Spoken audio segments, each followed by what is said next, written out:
DJ, tuone kazi.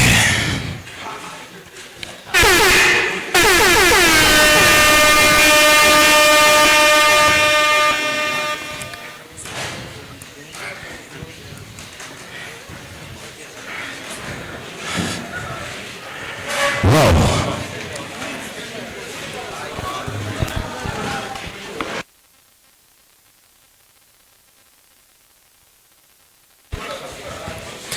Exodus dancers, they wanna do their thing, eh? You wanna do what? You wanna do your thing. You're live. Guys, if you're watching from home, this is Vibe Show. If you're watching from home, this is Vibe Show. Karibu sana, karibu sana. Tumeanza sherehe ya siku leo, and I'm calling upon you. Just go there, make sure you comment on the comment section. Today we are going to have three of our guests, one of them being a tour and travel personnel. At the same time, we are going to have a live coach coming in on stage. And last but not least, we are going to have somebody who deals with technology, more so things to do with online marketing. Viewers from home, karibuni sana. Exodus dancers, if you're ready, let's take it up. 3, 2, 1.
Wapi makofi mazuri ya Exodus dancers.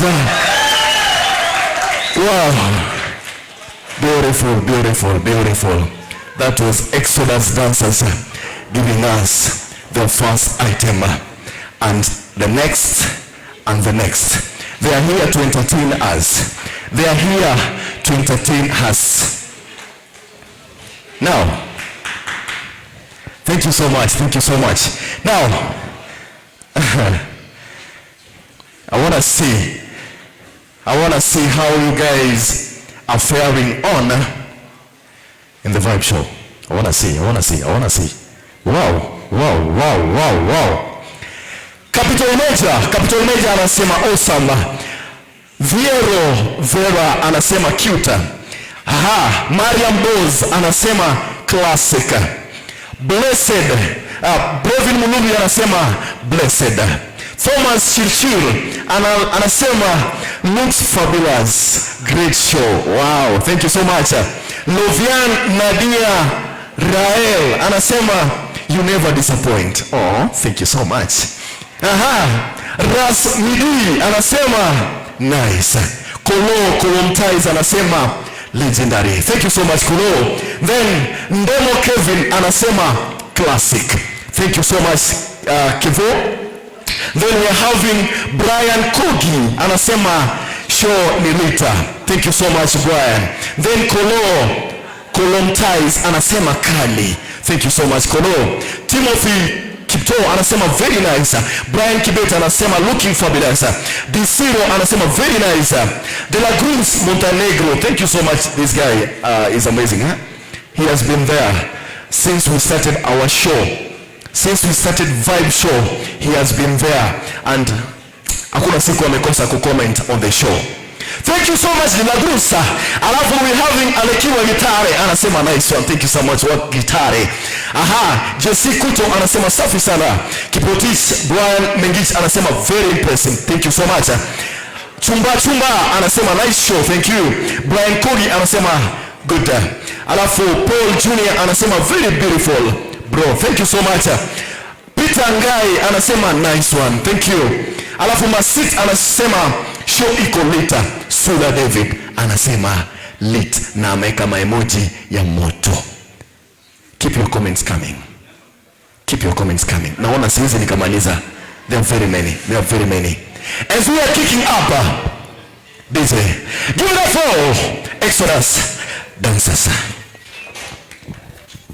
3, 2, 1. Alright then.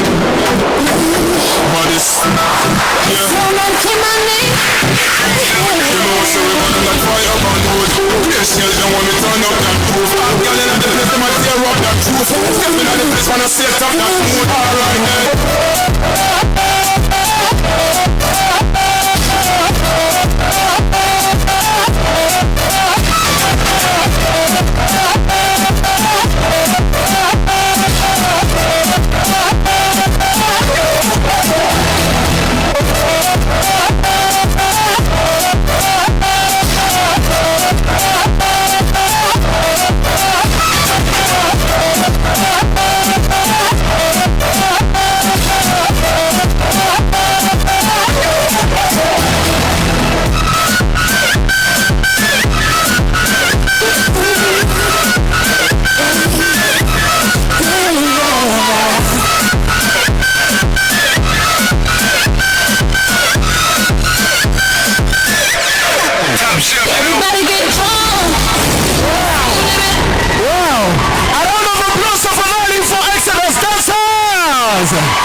Guys, are you happy to be here? You wanna hear some noise? Hey!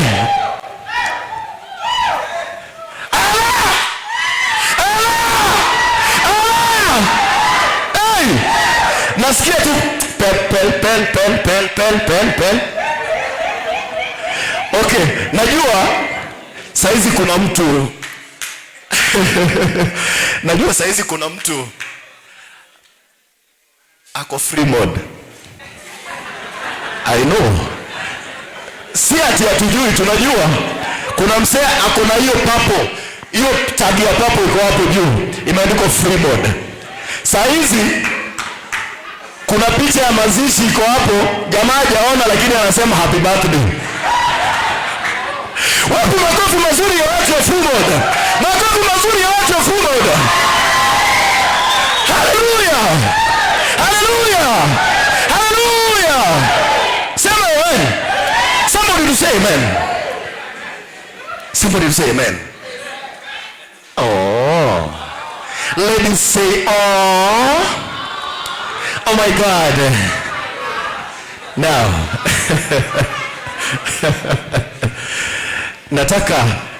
Nataka nipeane t-shirt kabla I invite my guests on the stage.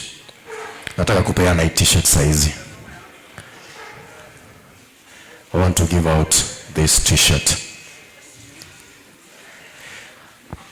I want to give this t-shirt to my first follower on Instagram. First follower on Instagram. Saizi, wacha niangalie. First follower on Instagram. I'm here. I want to see. My first follower on Instagram. The first one. The first follower. The first follower. Nataka kuona. Nipeane hii zawadi saizi. Nice. Hey, I've already gotten one. I've already gotten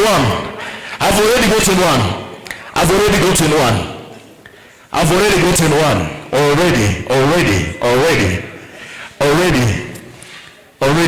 Why are you saying like that?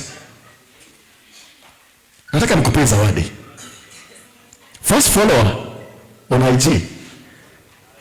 Na ni the same thing, MC Blessed Danko. The same thing. Don't change anything. Are you following? Are you following on my Instagram? Are you following on Instagram? Are you following? Mnangoja nini? Nangoja. I wanna see. Aha, I wanna see.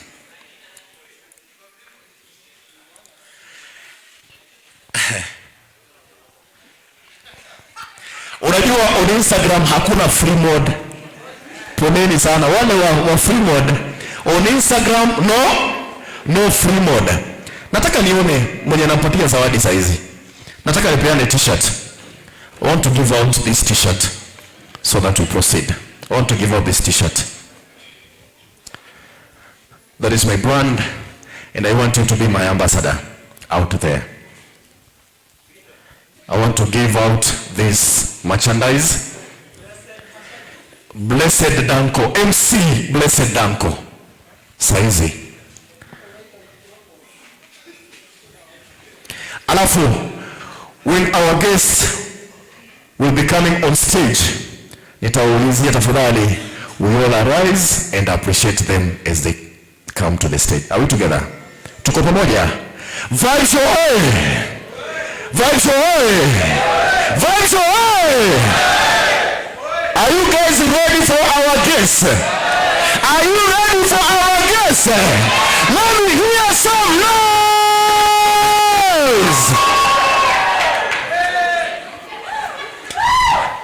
Sawa. Felix Kim 8. Felix Kim 8. Simameni tafadhali, simameni for our guests. Let's appreciate them tafadhali. Let's appreciate our guests tafadhali. Let's appreciate our guests tafadhali. Let's appreciate our guests tafadhali. Let's appreciate our guests tafadhali. Karibuni sana. Karibuni sana. Karibuni sana. Karibuni sana. Karibuni sana. Your boss welcome. Asante na karibu sana. Karibu sana. Hey!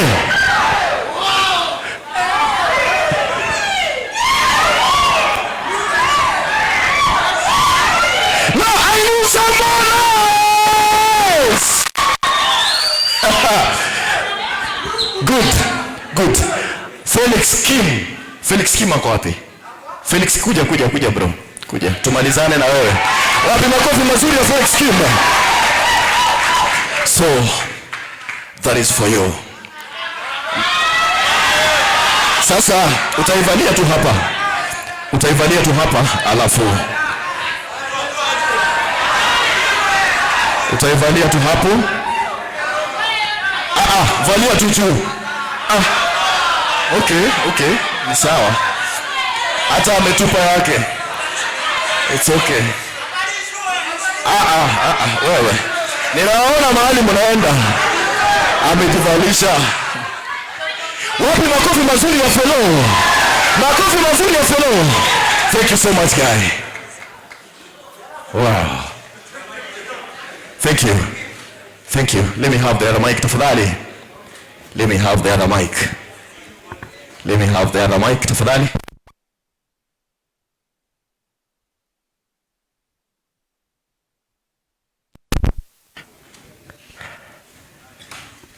Check. Thank you. Now. Wow. Kama sitasema nina furaha, then nitakuwa nakosea. I'm really pleased and happy to have this gentleman and a lady. Lady sema aww.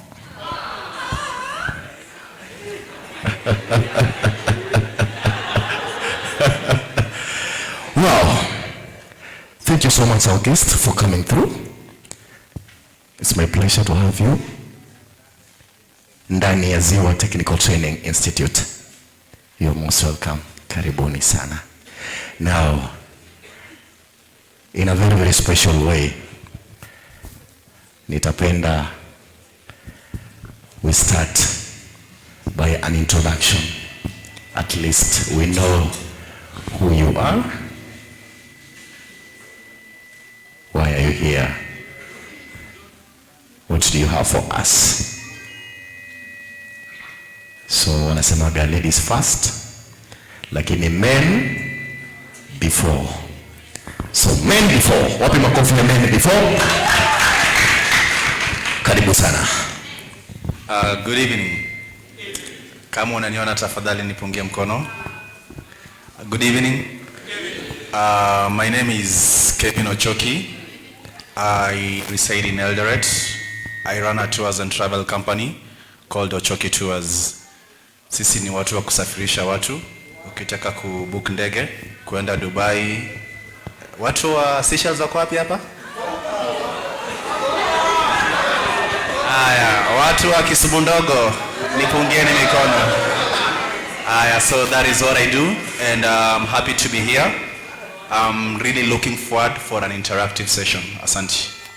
Wow, wapi makofi ya Ochoki from Ochoki Tours. Karibu sana. Nimesikia umeanza introduction nikasikia kuna warembo wanapenda beards. Karibu sana.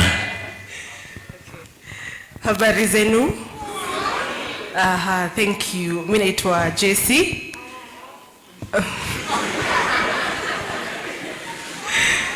Naitwa Jessie. I also have a business. It's called Kwizera Collection. Kwizera is a Rwandese name meaning hope. So niko very passionate about African arts and products. I am very, very passionate about artists. Kama uko hapa and you draw anything to do with handmade products, shanga, jewelry, whatever that is handmade. I'm very passionate about it. And also I'm representing our life coach. I think I'll talk more about it during the session. I'll be explaining to us what the life coach is all about. And even if you may be interested to participate in it, you will enroll and I'm sure utapata a lot of information that will change your lives. And so I'm looking forward to us having a great night of learning, not just from us, but even from you, because learning comes two way. So tuchangamke, tuchachishe, tulize maswali, let's learn. Sindio? Wow. Amesema anaitwa namna gani? Nilijua. At times wanaume mnashindwa kufikiria na hapa mnaanza kufikiria na vitu zingine. Sasa anaitwa namna gani ladies? What is her name? Amjasikia? Anaitwa namna gani? Daisy.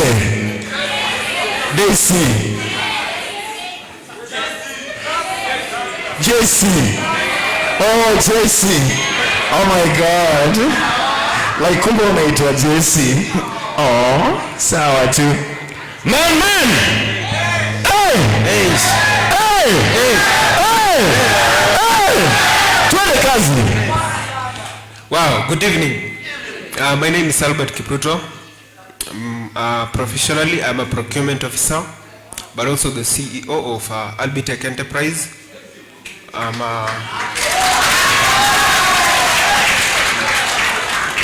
I have great passion in entrepreneurship and business, and so I have a company. I do general supplies.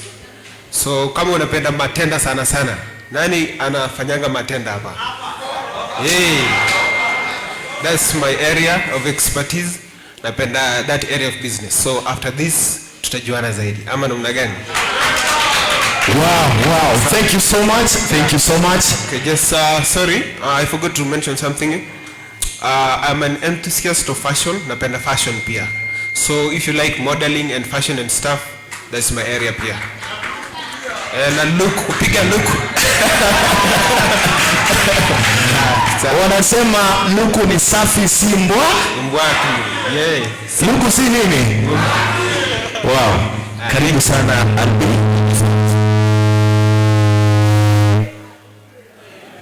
Karibu sana Albi. JC, you're most welcome. And Ochoki. Karibu sana.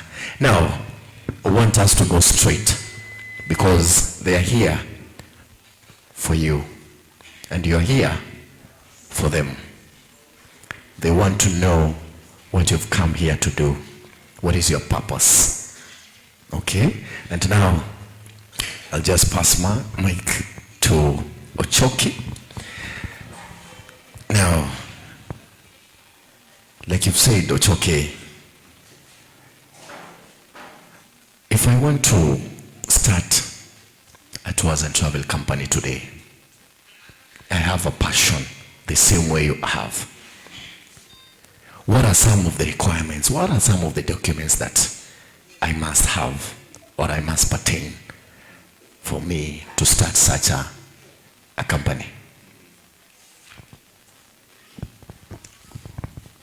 Thank you very much for that question.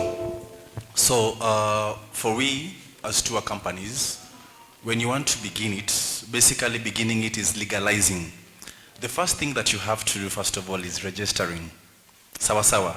You know, when it comes to registering a travel company or any other business, we have two types of registration. We have the sole proprietorship and you have the limited. Maybe, for example, you're over here, you're wondering, is in Igani?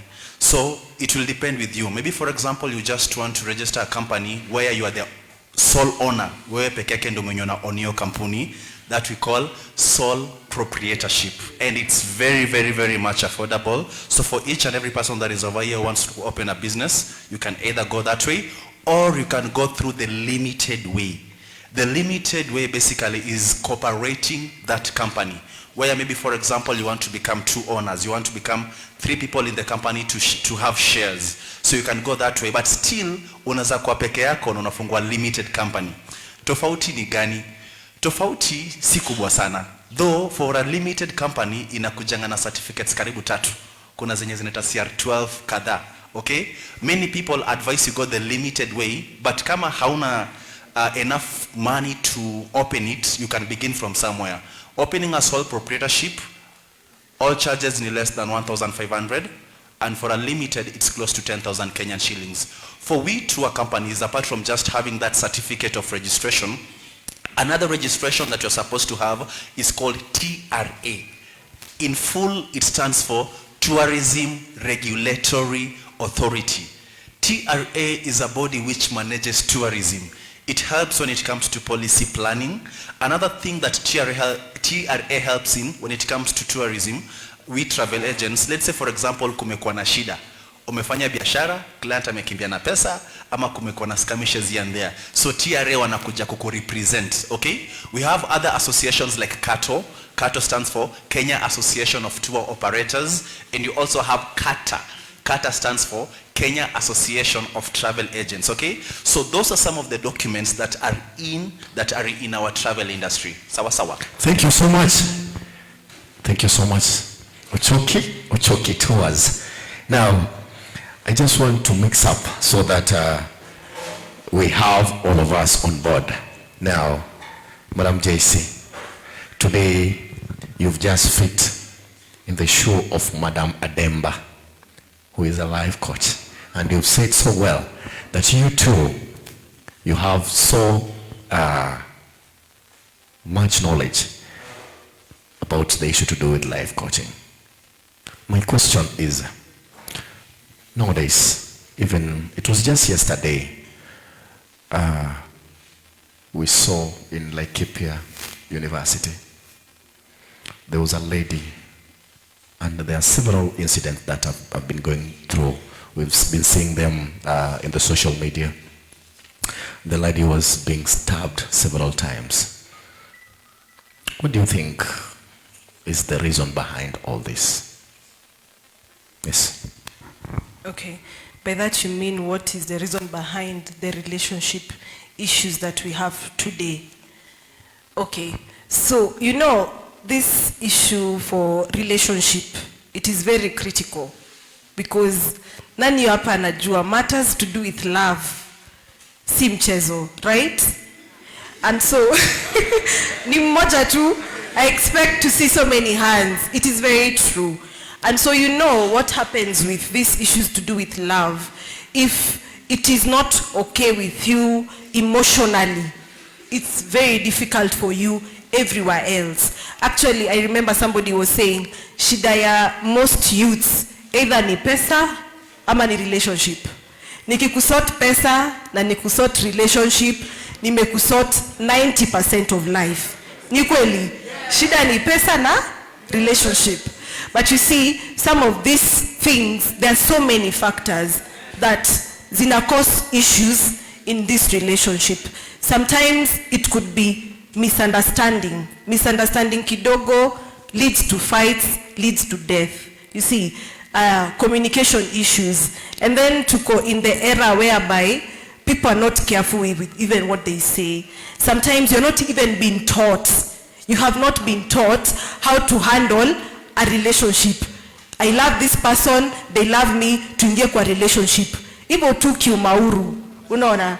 Like, haujafunzwa, how am I supposed to treat a man? How am I supposed to treat a woman? Because the truth of the matter is, we are not the same. Men and women, we are wired differently. Men ni logical beings. Wao wana reason, like, ibiza haifanyi, acha nifikirie venye nitafanya. Ingekuwa sisi madem, akigai, akibiza haifanyi, sasa nitafanya aje? So yako emotional. Are we getting the difference? So it is good to understand how are men wired, how are women wired? Because sometimes utapata sisi, when something, I'm just giving examples so that we understand what I'm trying to talk about. For example, an issue happens in a relationship. Sisi, them will be like, sasa hii ime happen, ebu we niambie tutafanya aje. Then the guy atakwambia, wacha nitafikiria. So demu koza utafikiria, niambie sahi. But so for the guy, he takes time to think, a process, alafu akuja kuambie jibu. So are we seeing the differences? And so we have to understand how do we relate to each other. And most importantly, we need to be taught.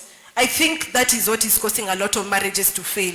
Unakimbia into a relationship, you don't know how to communicate very well, you're not sure if this is the right person for you, you don't know your life purpose, na hapo ndio life coaching inaingilia, where you're trained, discover your purpose, know what you love, know what your partner doesn't love, understand what is their love language, wanapenda gifts, wanapenda service, wanapenda kutritiwa aje.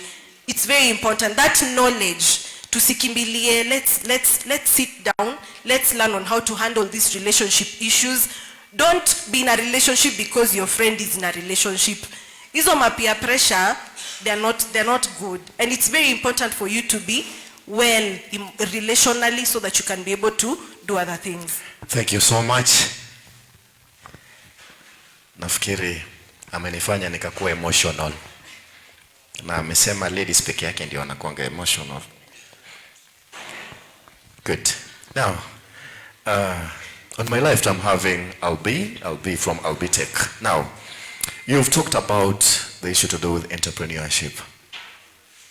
You really factor yourself as one of the biggest entrepreneurs in the 2-5 floor. And most of the youths have ventured into different kind of maybe technical knowledge or technical know-how. What next?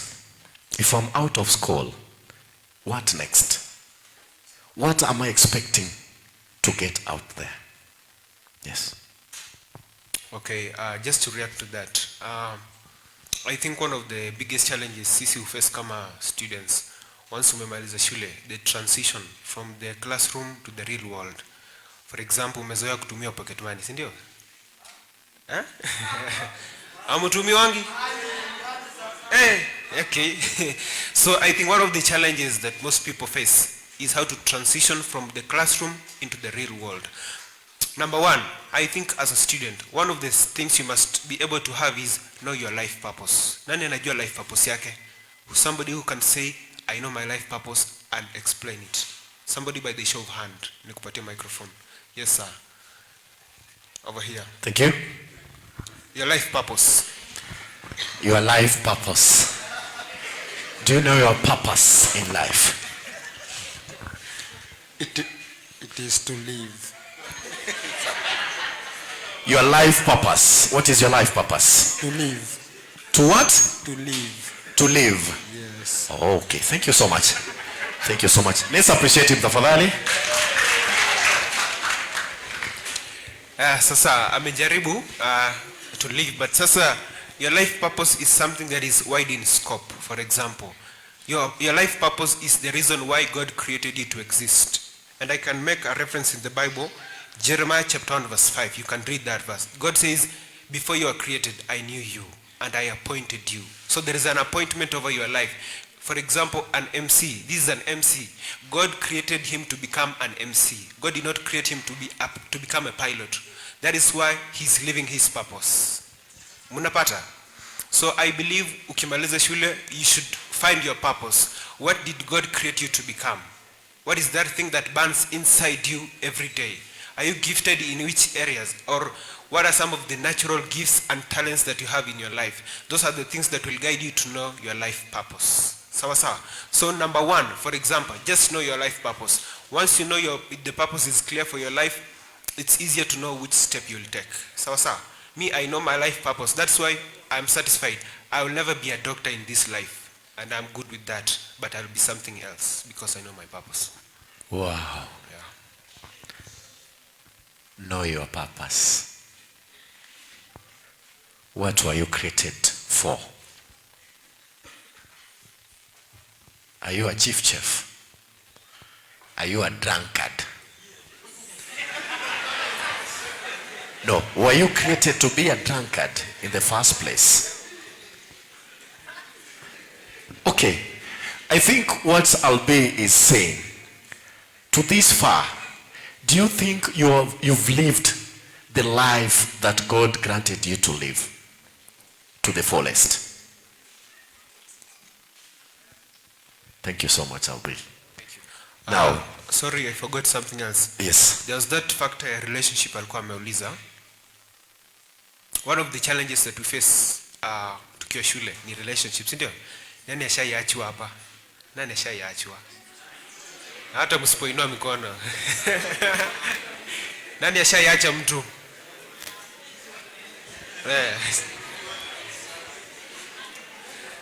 So kuna challenges ya relationship. And we see, let me have your attention. Let me have your full attention. And we see these as challenges in huwa tuna face. I think we all know that you are a triune being, sindio? You have a body, a spirit, and a soul, sindio? So God created us in that order. And every time you're looking for a spouse or somebody to date, there is that order that you're supposed to follow. The first order is the spirit man of you, the part that is linked to God. Next, we have the soul. What is the soul? The soul iko na mind, will na emotions, sindio? And then the last part is your body. So you must follow this order of attraction before you end up falling in love. But what do? We do it the wrong way. You get attracted to somebody on the physical part, the body. Unaona mtu ako na shape, for example. Just the shape. And that moves you.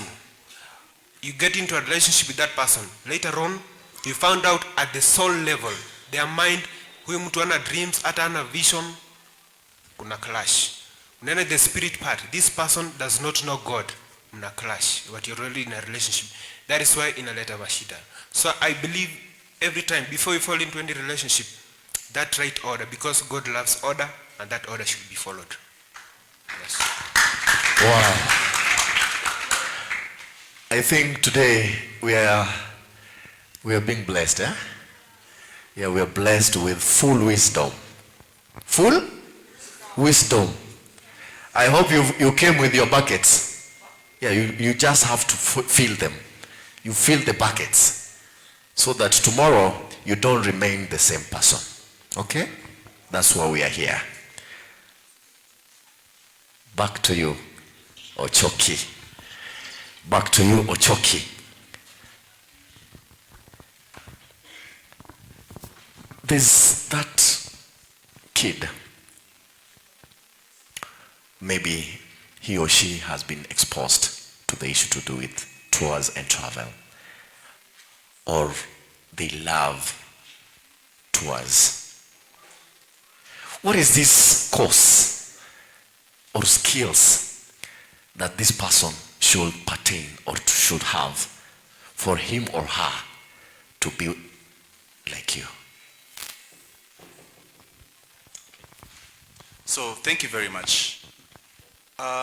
When it comes to the tourism industry is a service industry, okay? And being in this industry, it requires you to be competent on some of the things, okay? So first of all, in this industry, depending on what you do, because in the travel industry, we have those that work, those that do tourism management, those that do travel operations, and also those that work in hotels, because it's just a wider scope. Now, for those, let's say, that are working in the tourism field, let's say, for example, that is airports, or let's say, for example, it's in a park, or those who are travel consultants, some of the attributes that you're supposed to have is good communication skills. When I speak about good communication skills, and I want you to guys, when I speak about the tourism industry, I want you also to relate in the field that you are in. Sawa sawa. Let's say, for example, uko hapo unafanya engineering ama unafanya any other course, and you are asking, ni competences gani, ni skills gani I want to employ. So one of the things is that you're supposed to have good communication skills. Good communication skills wange na kusaidia kwa vitu vingi sana. Wapi? Assuming you want to go and look for a job. Uko na CV yako, unataka kudrop kwa ofisi. Watu wengi wanakoseanga kucommunicate. You know, when it comes to communication, we have the verbal and the non-verbal cues. A demonstration, people come to our offices to look for internship, to look for attachment, and to look for job. But venye tu wamekuja, venye wana communicate inje, he or she can have the best papers. So, ukikuja ukidrop, how you speak with confidence, that is a tick. Hello, I'm so and so. I was kindly requesting if there is a job opportunity in your organization. Venye unavaa, those are non-verbal cues. Usivae ni kama unaishia rave ama unaishia timba ama sijui unaenda wapi. Kuja umepiga suti yako, kuja unakaa vizuri. That is one of the things inafokwa nayo. Another thing, you should be creative and innovative, just like in any other industry. Corona came last year and still it's with us. Biashara mingi sana zilianguka. But now when you are creative, whenever a problem arises, you are able to have ideas to improve your organization. Tunasikizana? So your creativity, depending with the course in unafanya, isiwahi kukutoka. Okay? Another thing that you are supposed to have spoken about, communication. Another thing is leadership.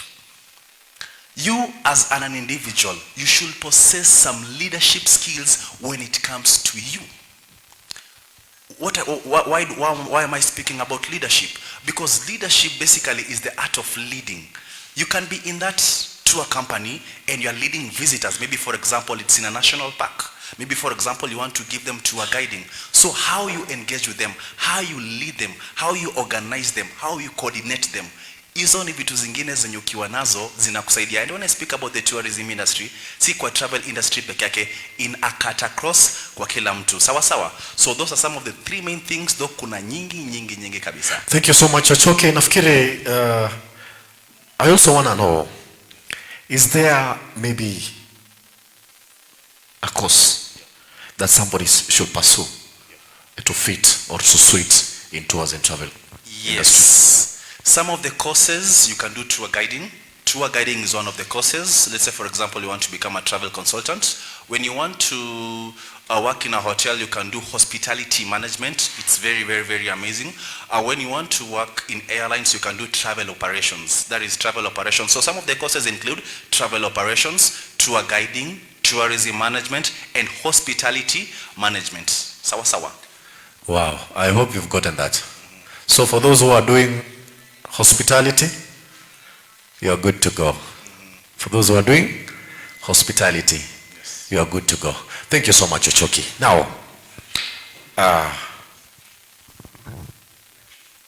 to the beautiful lady here.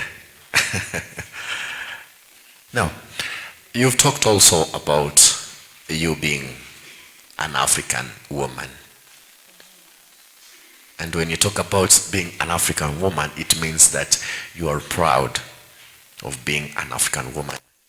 Wanasema, you have a hard hair.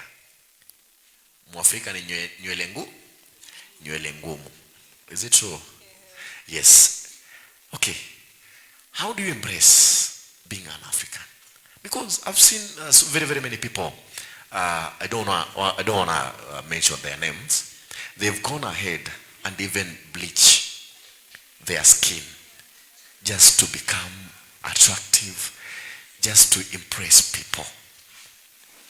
What can you say about all this? Okay, I think there are two questions I'll answer from that.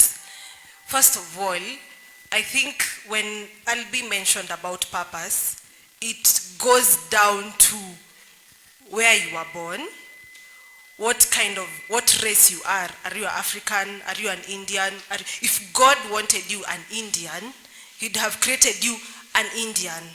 But God created you an African.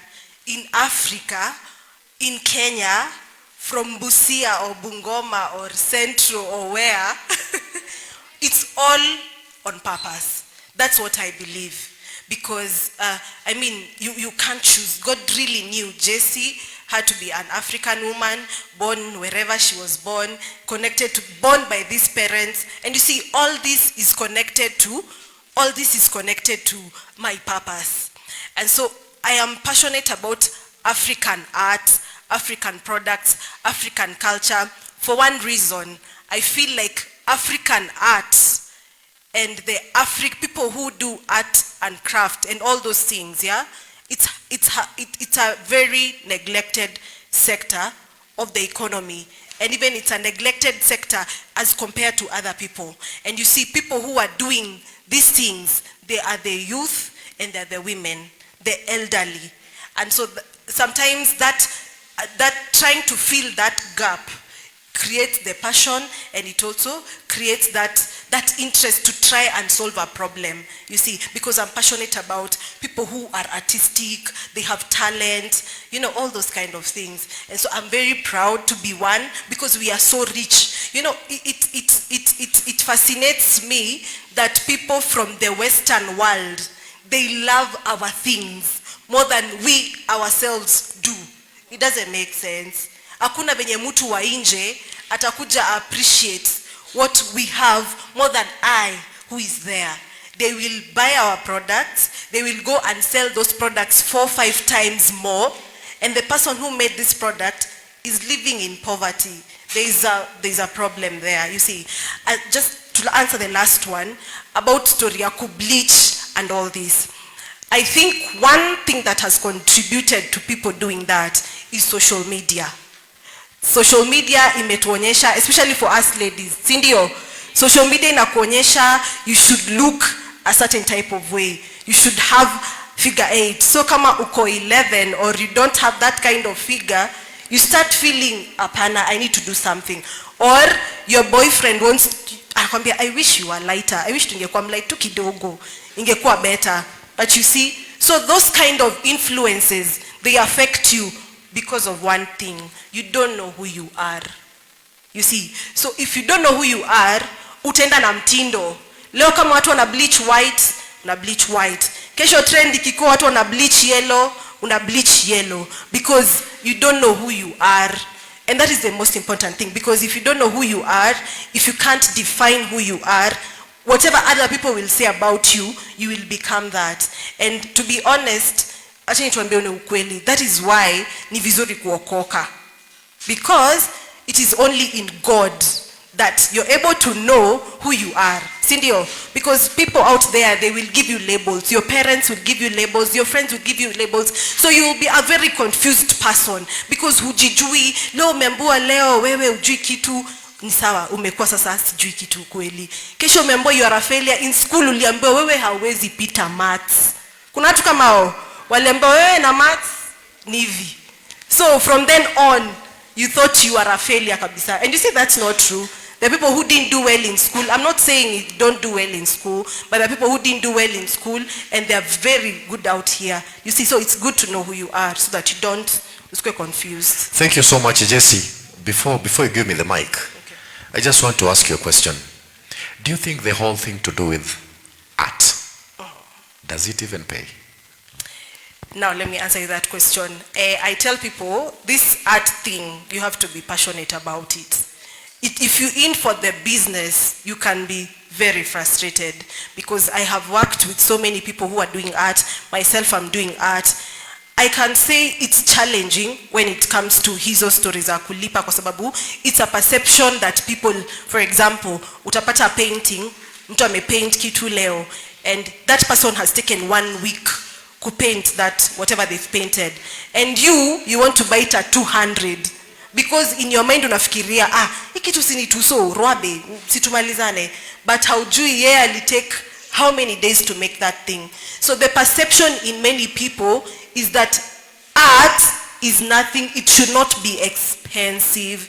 And you see that's where the problem comes in, because who jamaa unexpect kulipa rent yake na Kenya ametengeneza, unexpect kulipa school fees na Kenya ametengeneza and all that. But you see there's a problem with the market, the art market, especially in Africa, because in the Western world wako organized. Nani ameshaisikia Mona Lisa painting? The Mona Lisa painting, nani anaijua? There's somebody who knows it, but that painting in the Western world wanauza 20 billion or something like that, or 80 billion. So you see our African market is not as organized as them. Then there is this perception that art should not be expensive. So you are willing to, buy it at a cheap price, and that's wrong. So there's a lot of factors around it that need to be changed, pole pole. But the good thing is, right now, art is being appreciated everywhere. Ukienda kwa hospitali, utapata paintings. Ukienda kwa hoteli, utapata paintings. Ukienda wapi, interior design, you'll get the painting. So I can say the narrative is slowly changing, but it is not as it was. Yeah. Thank you so much, Jesse. You've approached that question so well. As we are winding up my first session to Albi,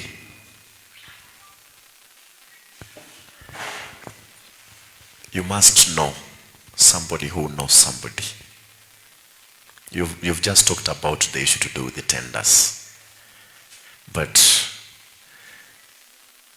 in this government, in this Kenya that we know, you must know somebody who knows somebody who knows somebody.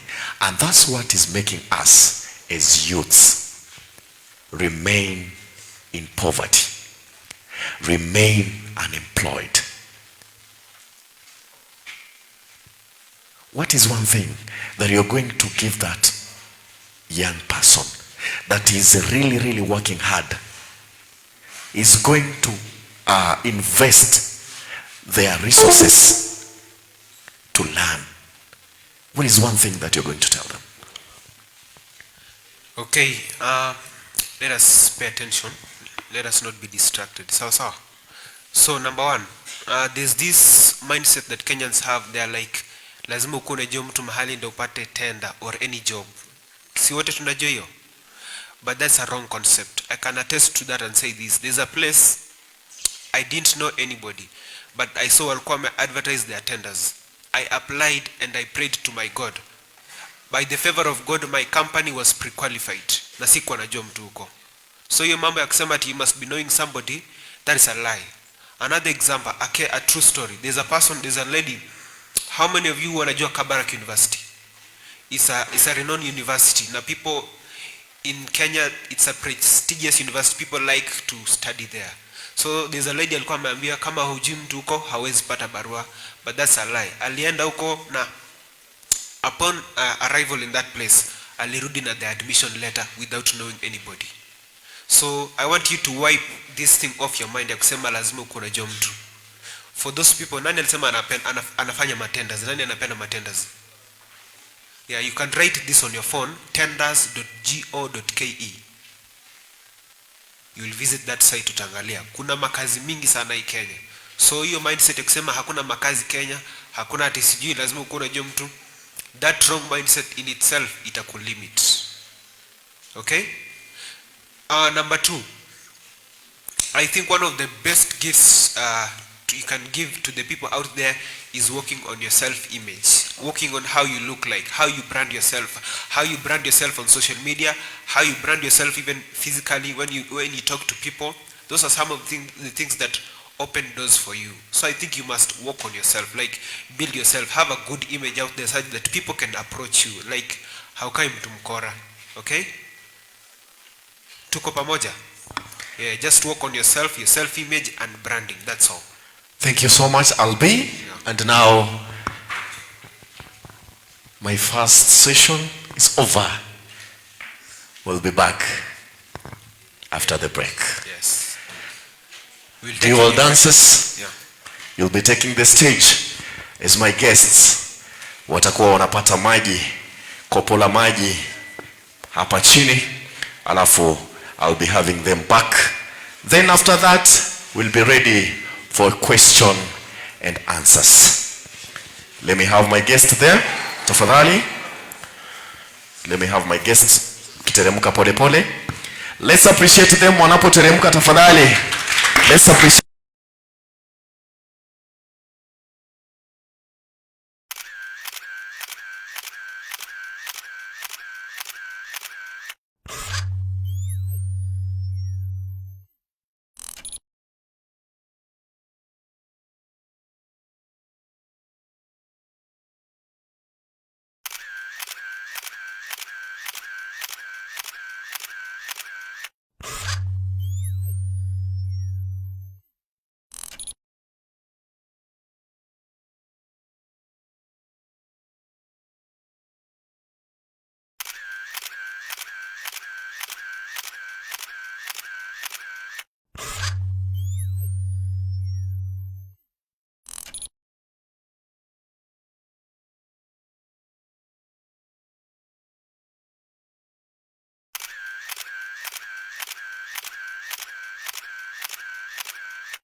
namna gani? Enashipil Africa Safaris. Wakati tuko na Ochoki Tours, I'm working with Enashipil Africa Safaris. When you talk about tours and travel, I have the knowledge. Na niko hapa mzima mzima. And Enashipil Africa Safaris is one of our sponsors. Wapi makofi ya Enashipil Africa Safaris tafadhali. No, they deserve more than that. Wapi makofi mazuri ya Naship Africa Safaris. Good. Sasa, myself being the managing director when it comes to the issue to do with digital marketing, I want you to go to your Facebook and follow Naship Africa Safaris as you're speaking. The first follower anaenda na hiyo zawadi. The first follower anaenda na hiyo zawadi. Ngara, we ngara tu. I don't take a about it. I don't fanya nini? I don't do what? I don't take a about. Ati we ngara wasema huko wash. Piga luku. Piga luku wasema unapenda wamama wa haria. Ukitembea namna hiyo unasikia unasikia unasikia namna gani? Piga luku. Nimesema go and search Naship Africa Safaris. Go to their page and make sure you follow. My first follower is going home with this t-shirt. The first follower wa Naship Africa Safaris is going with this t-shirt.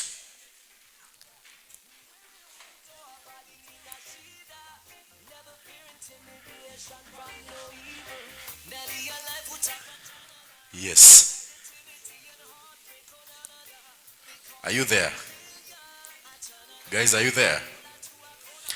Uko ndani ya Naship? Uko ndani ya Naship? Have you done the thing? Umefanya ile kitu? You are in. Uko in. Are you sure you're the first person? DJ Felix!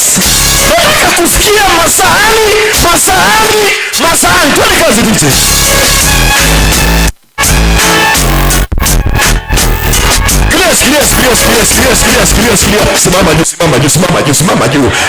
Clear. Simama juu. Wake up.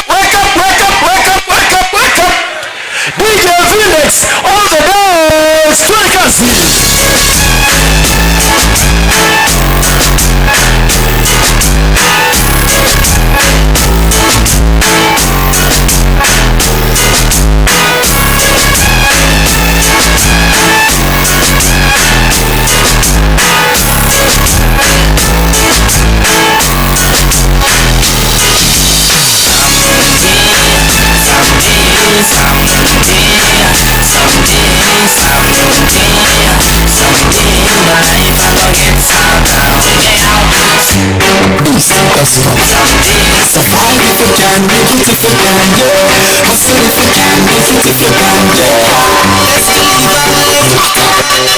Only the strong can survive in these times. Only yourself can free your mind. Keep your focus and don't waste time. Exodus dancers, take off the stage.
wacha wa flex.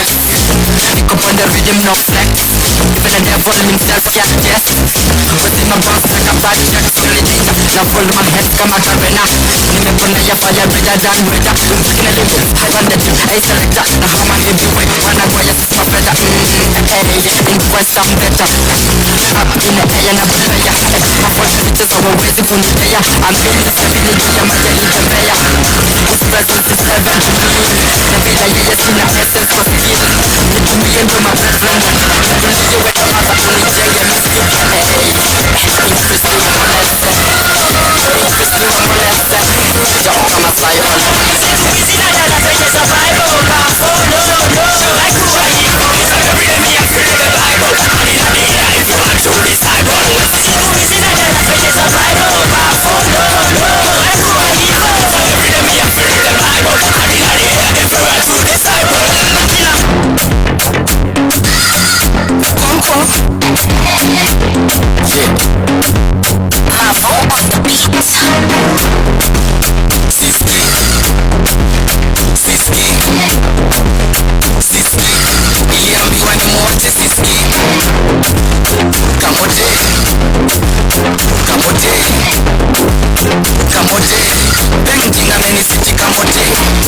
Watu ni mpole,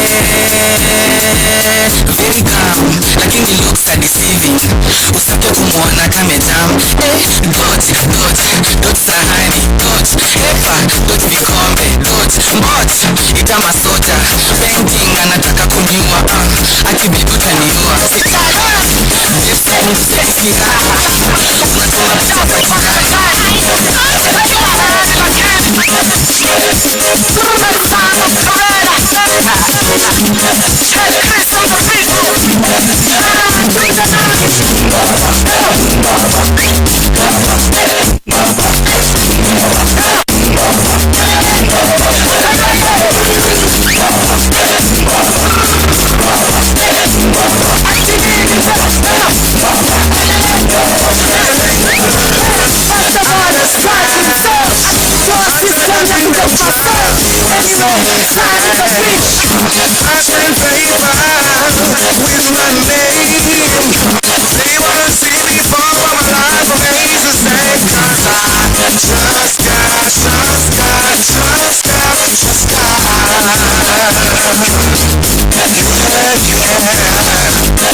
Wapi makofi mazuri ya Exodus dancers. Beautiful. Wapi buru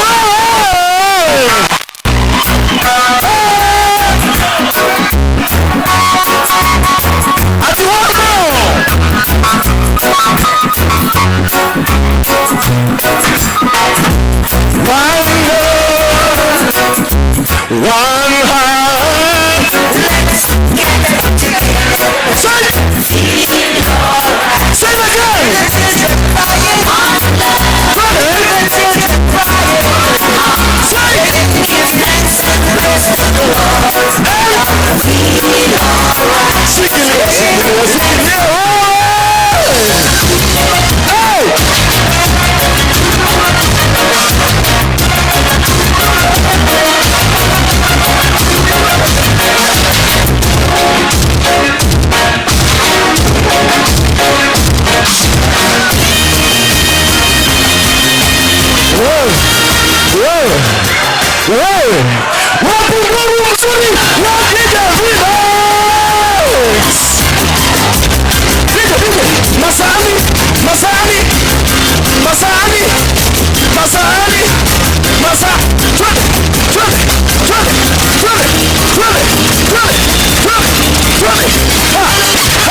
We don't take a We don't take a We don't take a We don't take a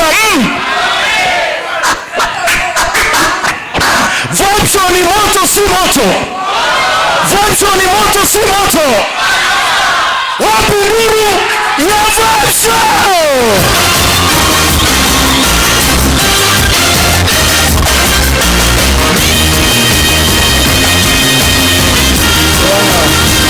Thank you, DJ Vindex. Thank you. Si ungekuja mapema hata wewe na ungekuja asubuhi bwana. Sasa hizi ni gani? Hata ungekuja jana. Lakini tuko hapa kukula party juu ya party. Are you ready? Are you ready for the party? Are you ready for the party? Let me hear some noise. Let me hear some noise. Let me hear some noise. Thank you so much. Now, I think you'll serve one after the other hapa because na wahitaji hapa juu. Yes, utawaserve one after the other hapo juu. Unataka t-shirt? Unataka t-shirt? Unataka t-shirt ya Nashville? Unataka t-shirt ya Nashville? Wapi nuru ya Nashville Africa Safari?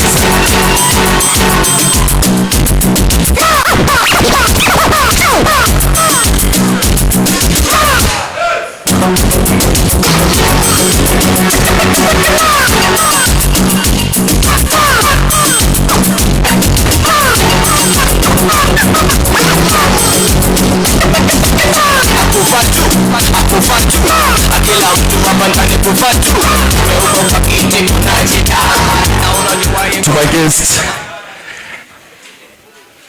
let's appreciate our guests wanapo resume their kisi tafadhali. Wapi makofi mazuri ya Ochoki? Wapi makofi mazuri ya mrembo Jesse? And wapi makofi mazuri ya Albi?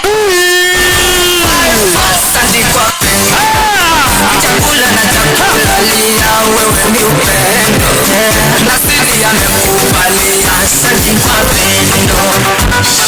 Chakula lia wewe. Thank you so much DJ, thank you. Leo naye ni moto. Leo ni moto. Leo ni fire. Mnataka fun? You want fun? Unataka fun? Jipepete nani? Jipepete nani? Now, thank you so much guys. Nilikuwa nimewambia after our commercial break we are going to have a question and answer session. Right? Is that true? Yes, and this is the time. This is the juncture. This is that minute. I'll be taking questions from you guys and to make sure you ask relevant question now that you know Ochoki is dealing. Okay, in fact, he is the CEO. Call it so well. Make sure it is in caps and to make sure it is bold. He is the CEO of Ochoki Tours. Karibu na mimi hapa niko na rangi ya thao. Mtoto rojo rojo. Mtoto huru laini. Mtoto agaltoto. Bebe. Amani.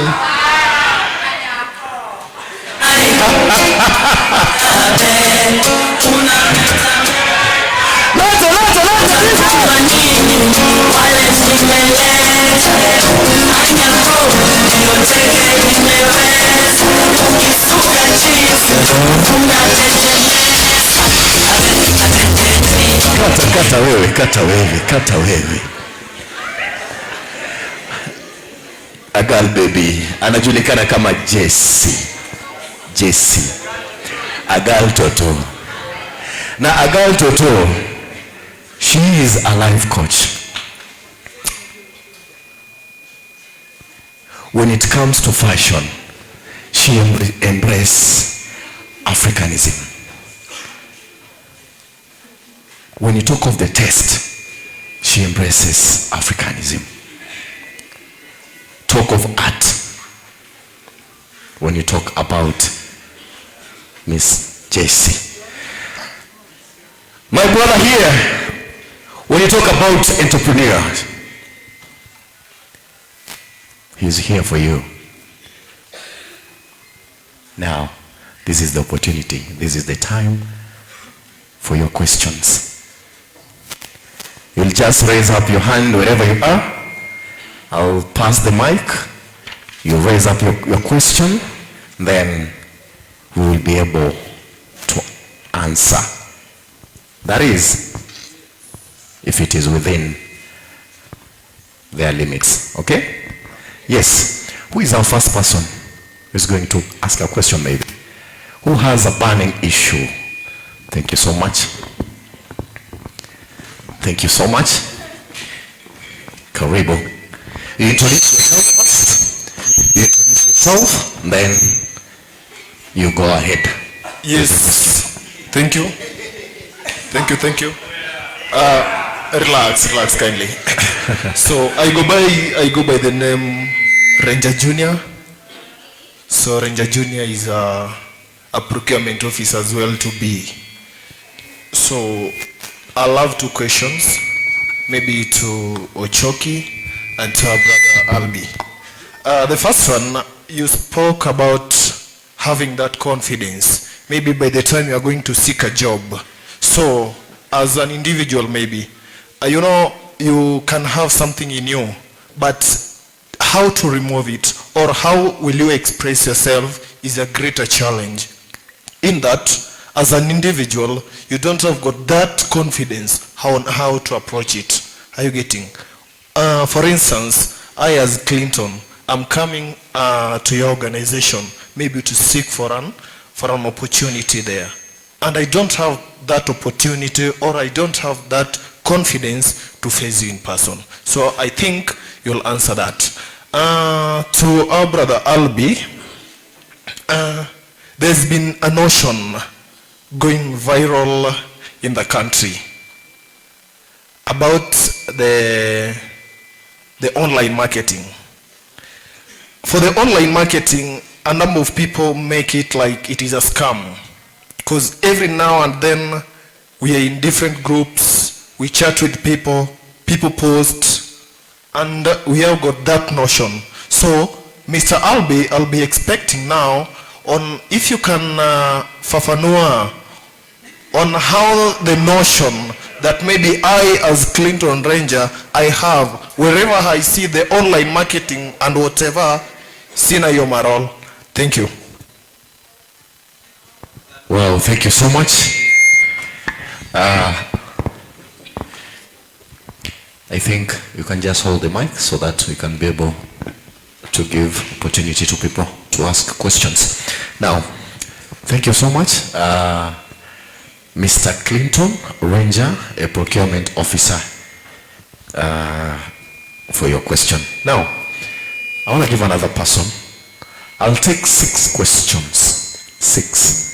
I've seen those ones are 2, that is for Ochoki and Albi. So I need 4 people. Okay, 4 questions that is. Any burning issue? Karibu sana. Yes, stand up. Yeah, Alex Wagitare, Ziwa TTI reporter. My question maybe I'm gonna want to direct it to the entrepreneur. We have a narrative or a notion which is being preached by our politicians about the 2 forms of economy which they are proposing to their citizens. We have the bottom-up approach. We have another one, the trickle-down approach. As an entrepreneur, not really as a politician, as an entrepreneur, which approach do you see it will favor the entrepreneurs it will favor the businessmen, and it will favor the young ladies and gentlemen who are yearning or else who have a strong desire or are looking forward to become entrepreneurs. Thank you. Thank you so much. Thank you so much, Alex Wagitare, for that question. Any other person?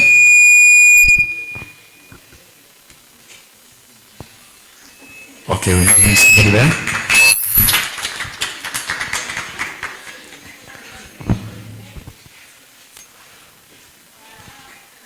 Okay, my name is David Mbugua, and my question is to you, Madam Jessie.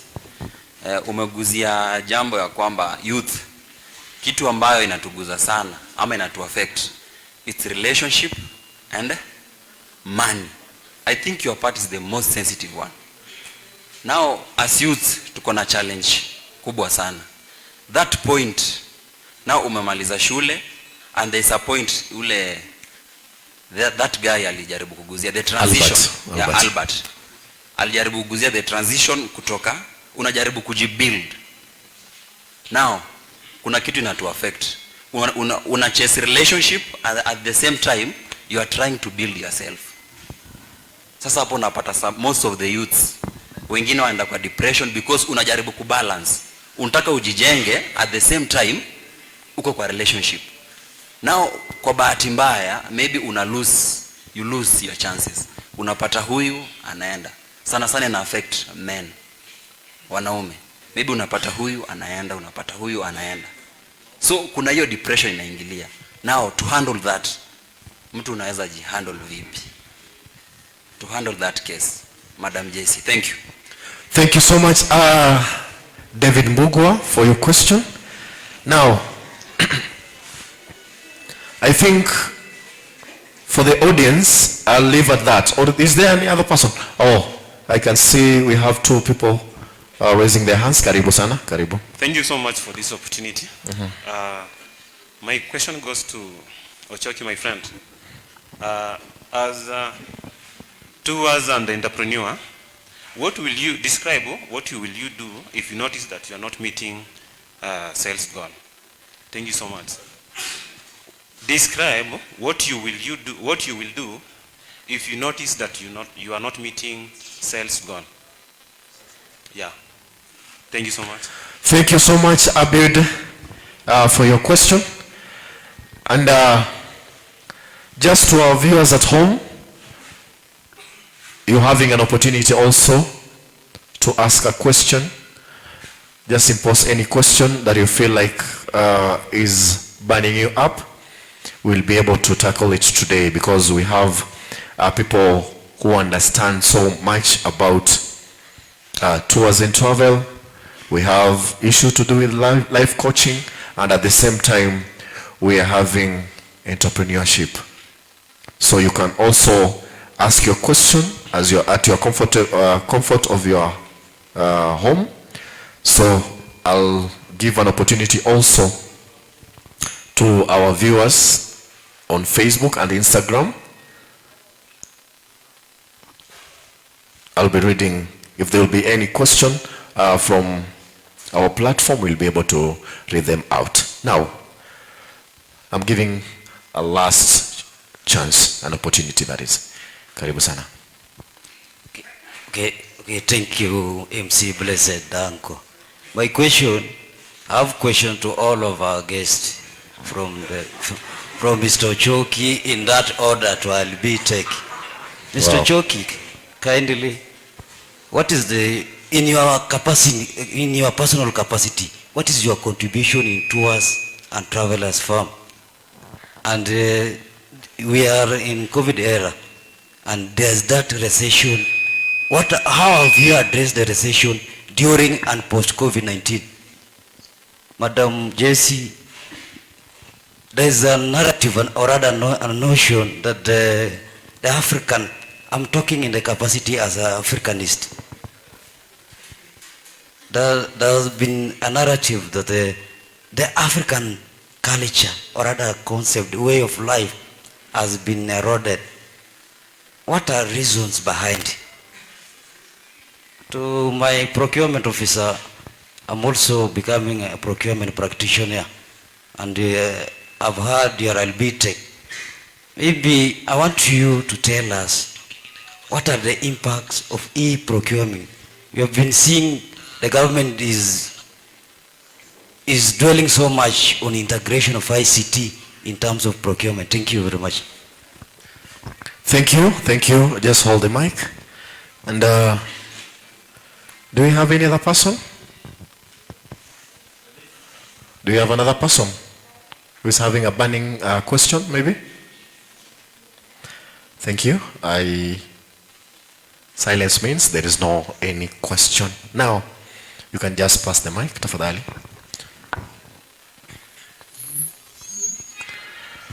Now, Mr. Ochoki, that is Ochoki Tours. I've seen so many questions have been imposed on you. I've seen 3 questions you have been asked about the issue of how someone can be able to express themselves, maybe when they go out there to source for employment or any other opportunity in companies or firms. The second question I've seen, somebody was asking, what are you going to do if you start a business and it doesn't work out? You don't see the fruits. And last but not least, I can see somebody was asking, that is David Sula, was asking about the issue to do with COVID-19. We're having COVID-19 with us, and we'll be having the repercussion or the consequences even after. What is your contribution towards or on how you're going to curb the issue to do with COVID-19? Karibu sana. So good evening once again. Am I audible enough? Yes. So now let me start from, let me call that small topic job hunting. Because I'm sure kuna that umemaliza shule. The next thing ni either kazi ama unataka ama you want to start your own business. Let me give you a trick. Sawa sawa. When it comes to looking for a job, can you allow me to start from the top? Tukikuja pole pole. When it comes to looking for a job, one of the requirement document you're supposed to have is what? A CV. Now, that is the place where many people go wrong. From the CV, from the testimonials, from the application later. Many people, your CVs are not that competent to be considered. CVs are changing. Nowadays, it's sort of, there is a new format of writing a CV. Let's say, for example, you are applying at Ochoki Tours. From the first instance on how your CV is being presented, ndio itafanya tena kwa capturing for someone to read. So when you're trying to look for a job, this is what you do. Assuming, for example, you are an engineer, you want, or let's say you are a doctor, you want to look for an employment opportunity. You go and list down, let's say, for example, hospitals in Eldoret that you want to work for. Then you look for their emails and their contact numbers. What you do, you can send your emails or you can call them. But one of the things that really works magic is when you go physically to the place. Why? Nowadays there are a lot of graduates. Ukifanya hiyo kosi yako, kuna college ingine watu ni like 2000 wana graduate. College ingine ni karibu 500. Unapata, let's say for example, in our company email we are having like 600 applications. Kusema kweli utapitia zote? Acha niambie ujanja. Kama unajaribu kutafuta kazi mahali, enda physically pale. Ukienda physically pale, usiende kimalamala. What you do, the first thing to boost on your confidence, do a background research on that company. Let's say for example, unaangalia Ochoki Tours. You go to our social media platforms. Let's say for example, kama ni Facebook, utapata maybe we have more than 20,000 followers. Utaangalia, so wanafanya trips karibu kila wiki. These people wanafanya bike tours. At least kwa akili yako, unajua hiyo kampuni unaenda ku apply, wana deal na nini. Sawa sawa. So you have to do a research on the company that you're going to apply. When you do a research, it gives you something we call knowledge. You know, when you have knowledge, you have confidence. Hata ukienda pale, wakupige impromptu, kampuni yetu ilianzishwa lini? We are able to say, kampuni yetu ina deal na nini? you are able to say that. Sawa. So go physically there. Another thing that is going to build on your confidence, first of all, kuwa na CV mzuri ukienda pale. There's a good way of writing a CV. Another thing, do a background check. Another thing, vaa vizuri. Ukivaa vizuri utajishuku. Lakini ukienda pale kwanza, uko sure kama hizi socks zinanuka ama zinuki, maybe tutafika pale kwa mlango tuambiwe toa viatu. Sawa. So there's something about wearing good. Hiyo siku oga vizuri ataka uje yoga. Oga maji moto, weka ndimu ndani. Just kidding, on a lighter note.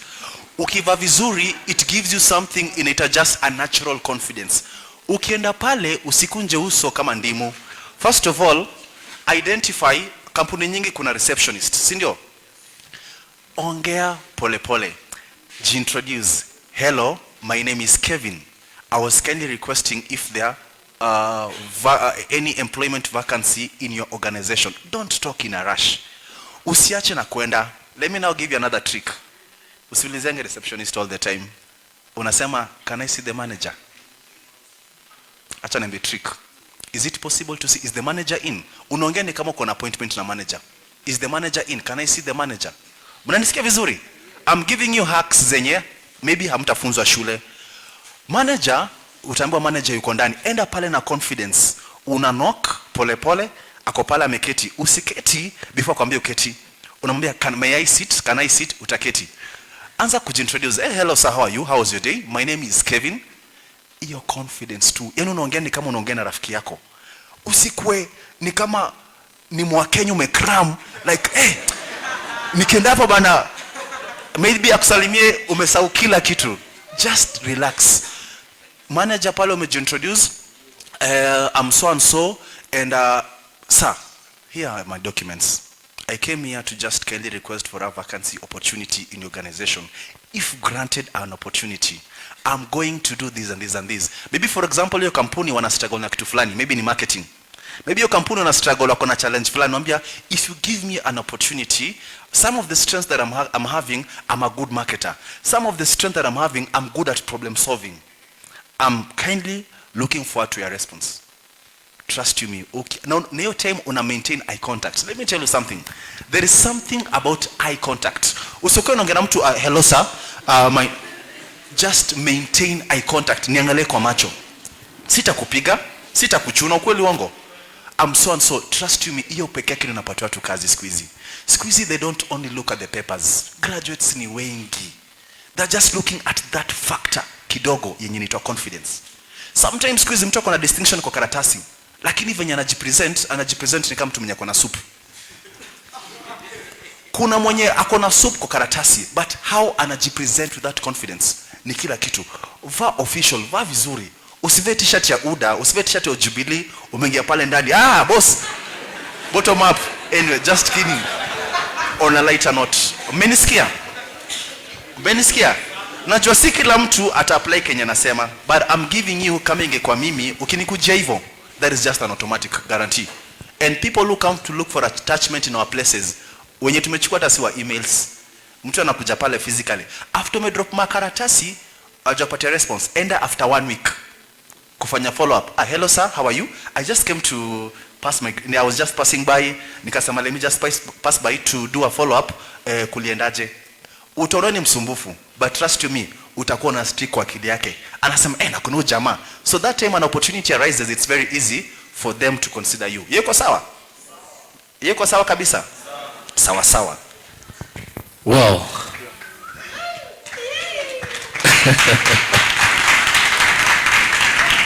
Now, Ochoki, before you approach your second question, it is good to also appreciate our viewers at home, and somebody by the name Timo is asking Madam Jessie, what are the consequences of long-term bleaching? You'll answer that. And then to you, Ochoki, another viewer is asking, I want to ask Mr. Ochoki, do they have cancellation and refund policy? And is it applicable? So you'll handle that as you pass the mic. Karibu. Let me go to the next question. Someone asked, assuming you're starting a business and inafika place una feel, things are not working out. A dream in life, let me tell you something. It's always good. Life is like an assignment. Everyone on this planet was sent to earth for an assignment. And this assignment is basically all about fulfilling your purpose. In this life, there are two types of people. There are people who exist and there are people who live. People who exist are people wenye umezaliwa utalipa 2 bills. Bora ukimaliza shule upate job, uowe upate mtoi, umalize shule alafu udedi. That is just existing. Living is achieving the purpose that God bestowed in you. Our purpose is through a vision. Maybe for example, you're having this business idea. Unasema nojaniaje mimi nikimaliza shule, I think biashara kuku iko sawa. What you do is that that is basically applying what you call entrepreneurship skills in you. Inafaa mjue kitu moja. Entrepreneurship skills haikwangi all about ati niko na do, ati niko na nini. Entrepreneurship skills is all about some intangible things like focus, like a vision, like commitment and like resilience. Before useme nataka kwanza biz, hizo ndo vitu zinafaa ziko ndani yako. Because let me tell you something, biashara si nywe. Wengi wanaanzanga after 3 months imeisha. But when you have that passion, your passion is that like bana, istafate kifail, nitamka tena. That is one of the things zinafaa uko nayo. Passion. Passion itakufuel uko able to achieve those goals that you have set in your life. When for example you are experiencing like things as you work out, acha nikwambie kitu moja. Hustle kuna term inaitwa you have to be aggressively patient. Things will never work out in your favor. Leo utaamka umeenda job umepiga loss. Month ya kwanza loss, month ya pili loss, but that is not reason for you to give up. In business, every situation has a lesson for you to learn. Trust you me, the best lessons hautapata when you make successes. The best lessons are from failures. The best lessons in temenye muungua. Umeinvest 20k, ukadhani like everything itakuwa poa. Then things go down. Biashara ni aggressively patient. Leo itachoma, but kesho amka bado na hiyo psych. Because when you speak about commitment is also all about consistency. Doing the same thing kila time. Sawa sawa. So business iko na lot, iko na passion, iko na resilience, iko na zeal, iko na commitment. Biashara ni kama mchumba wako, unamtunza. Ni kama mtoto mdogo. Mtoto anaanza kutambaa hadi anatembea. Before atambae songa anasumbua sana. A business iko na different stages. Sawa sawa. So whenever umeamwaniaje me I want to go into business, lazima ujue hapo lazima purpose, hapo lazima concentration yako iko fully, hapo lazima passion yako iko ndani. Ukimake losses, analyze ya biashara ni wapi siendi right. Another thing about biashara, kama unaanza biashara kuku, angalia ni wagani unafanya biashara kuku wako mbele yangu. Wapi wanaenda wrong, wapi wanaenda right. Naweza fanya nini ni improve ndo nisipate hii challenge. Sawa sawa. So that is what you do in every business. Make sure you have a mentor, someone that you look up to. Even before fungue biashara hata kama ni ya manguo, angalia ni wasogona nafanya busy ya manguo, wapi ndo na score, wapi ndo wanaenda chini. Hapo ni mwajibu. So the term is kwa biashara you have to be aggressively patient, not only patient but aggressively patient. Thank you so much. Thank you for appreciating Mr. Ochoki. Now, I'll give you the opportunity now, Ms. Jessie, to respond to your questions. And before you respond, I also have another viewer from home, and is asking, my question goes direct to the beautiful lady on the podium. Wow. What is the biggest challenge you've ever experienced and helped a client to get through it? What is the biggest challenge you've ever faced in a client and you've ever helped them to go through it? Okay. Yeah. All right. So I think I'll start. I had 2 questions. Yenye nilikram vizuri was from him. I don't know his name. But alikuwa ameuliza like sometimes especially kama mwanaume unakazana ku balance your life. I think you meant financially ama?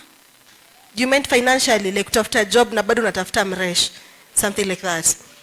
Anyway, so I think how I can answer that question is kuna watu wametoka kwa relationship as we are speaking. Na kuna mtu anaenda kuingia, si ndio? Kwa relationship. Kuna you're either of the two ama uko tu mahali hapo. Haujatoka au wendi status quo, you get. But how I can answer that question, as I said, I'm here to represent our life coach. So in this life coach school or training, you're taught on all those things.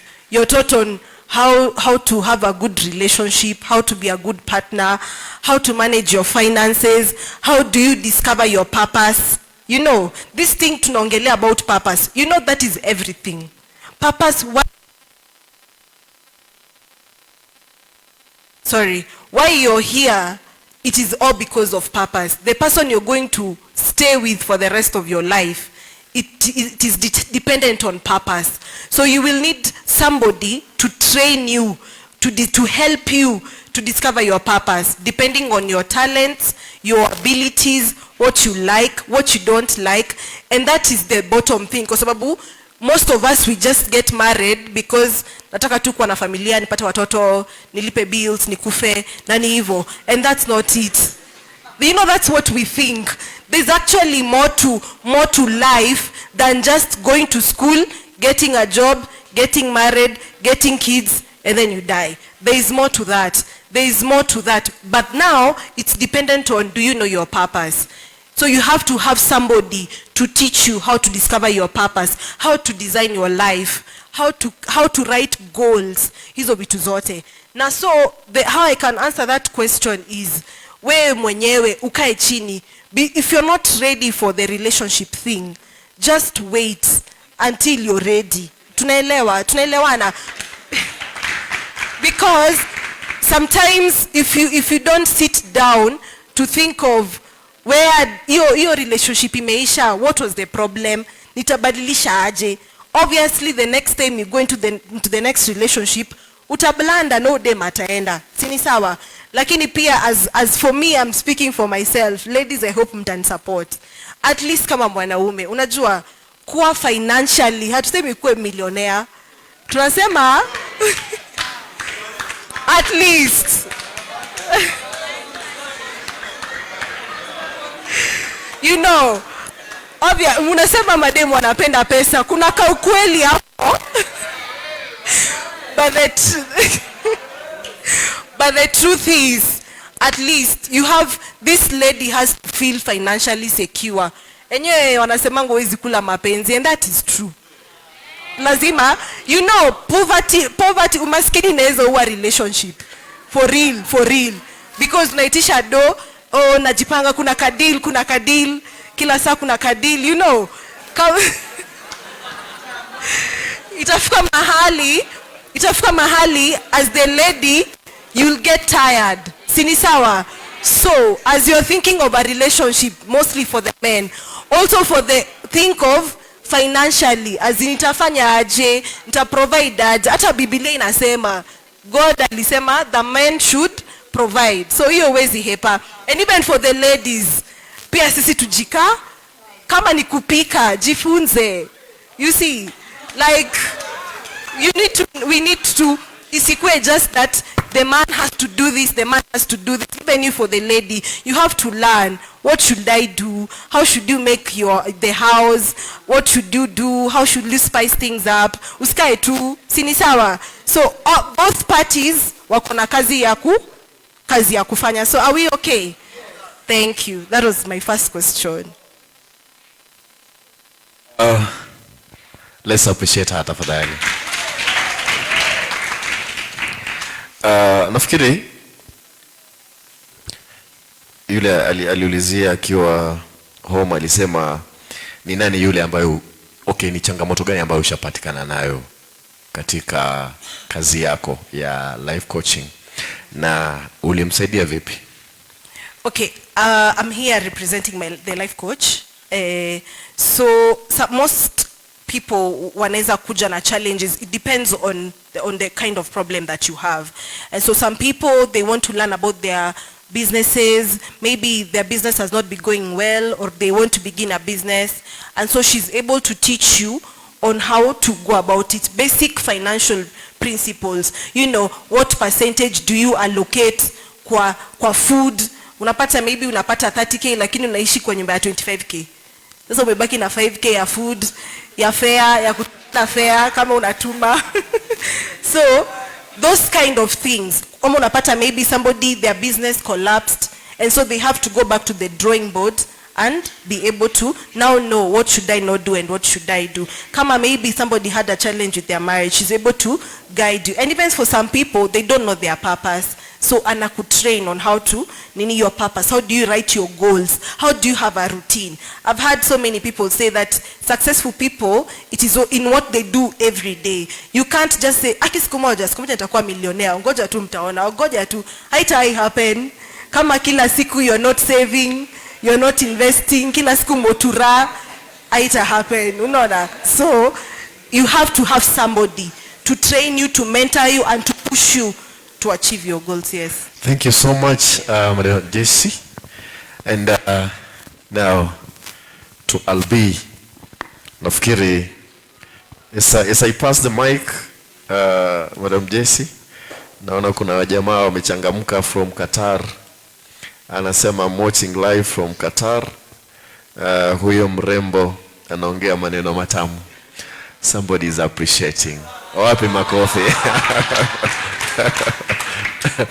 Even somebody else is coming through, anaitwa Langat, anasema I'm enjoying. Maneno matamu. Thank you so much. Now, Albi, naona kulikuwa na maswali ambayo ulikuwa umeulizwa. Na hili ni swali nyeti. Wacha niite hivyo, ni swali nyeti. Kuna issue of trickle down and bottom up. We want to know, how does this thing help this youth? How does this thing help us to curb unemployment? Itatusaidia aje?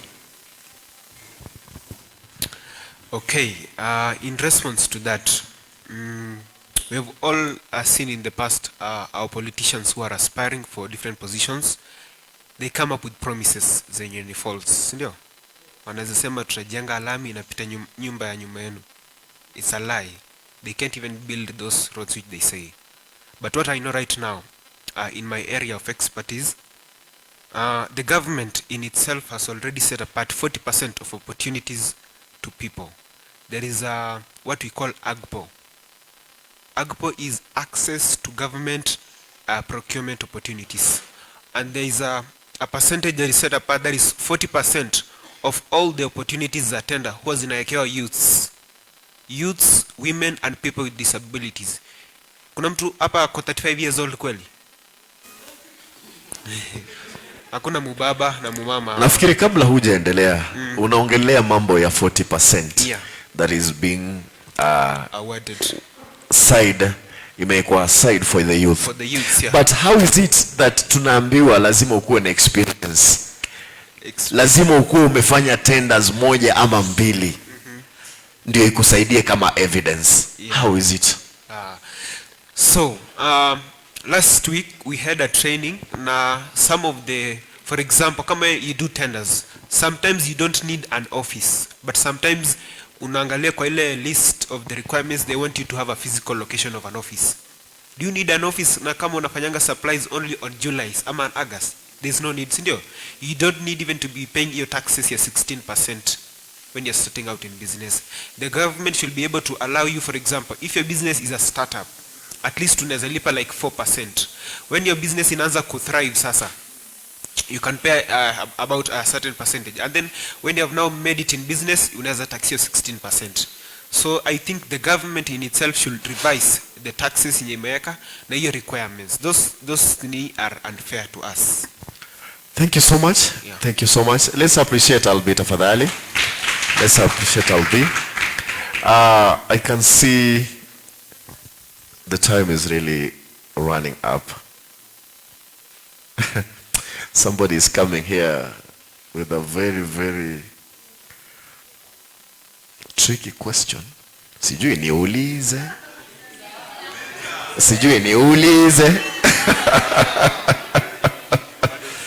Niulize. Anauliza, kindly ask the beautiful lady if she has a spouse, and if she doesn't, on behalf of your followers, I need her digits. Sawa. Meet me behind the tent, alafu tutaongea. Now, nataka kupeana 5 seconds to both of you. Just wrap up, alafu tuweze kumaliza. 5 seconds. Karibu. Okay, sorry. Just to finish up, there's a question somebody asked Cliff. Uliuliza about there's this these online businesses zina popping up like these, and then some people are wondering, is it legit or is it a scam? So number one, any business yenye unaonanga iko online, do they have a physical location? Kama hiyo place haina ofisi, is a scam. Number two, if they pressure you to join, like join hii kitu ama out I make it, there's no need for pressure. Kama ni legit, they present that opportunity to you. Kama ni legit, it is sustainable, then you'll join. Wasikupatie pressure yote ya kujoin. Sawa. Number three, they should have products. Wasikuwa nasema we sell services. Which services? They should be tangible. The product should be tangible. Sawa. Also, the CEOs, who are the founders of this company, wanafaa kuwa wanajulikana. Mtu asikwambie tu ati ni system tu ilitupanga. No. Who are the CEOs, who are the founders of this company, because it should have that sustainability. And any scam who iendagi more than 6 months, kama ni ikipita 6 months, it crashes. So if it is legit, it kona hiyo sustainability. So if you see any business that does not go beyond that, it was a scam, and nobody should give you pressure. Last question on e-procurement. Also, a few weeks ago, we attended a training session with all the procurement officers in the North Rift, and the government in partnership with the Treasury, they are working on a system known as e-procurement, whereby they are getting rid of paperwork. So every procurement process from the start to the completion, it shall be done online. So there is a system that is being worked on, so it shall be ready. Yes. Thank you so much. Let's appreciate Albert tafadhali.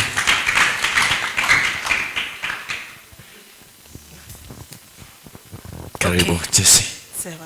I think before I say my final remarks, I want to answer what he said. He asked, has the African culture been eroded? That is true. It has. Siku hizi tunawashanga moto na vijiti tatu.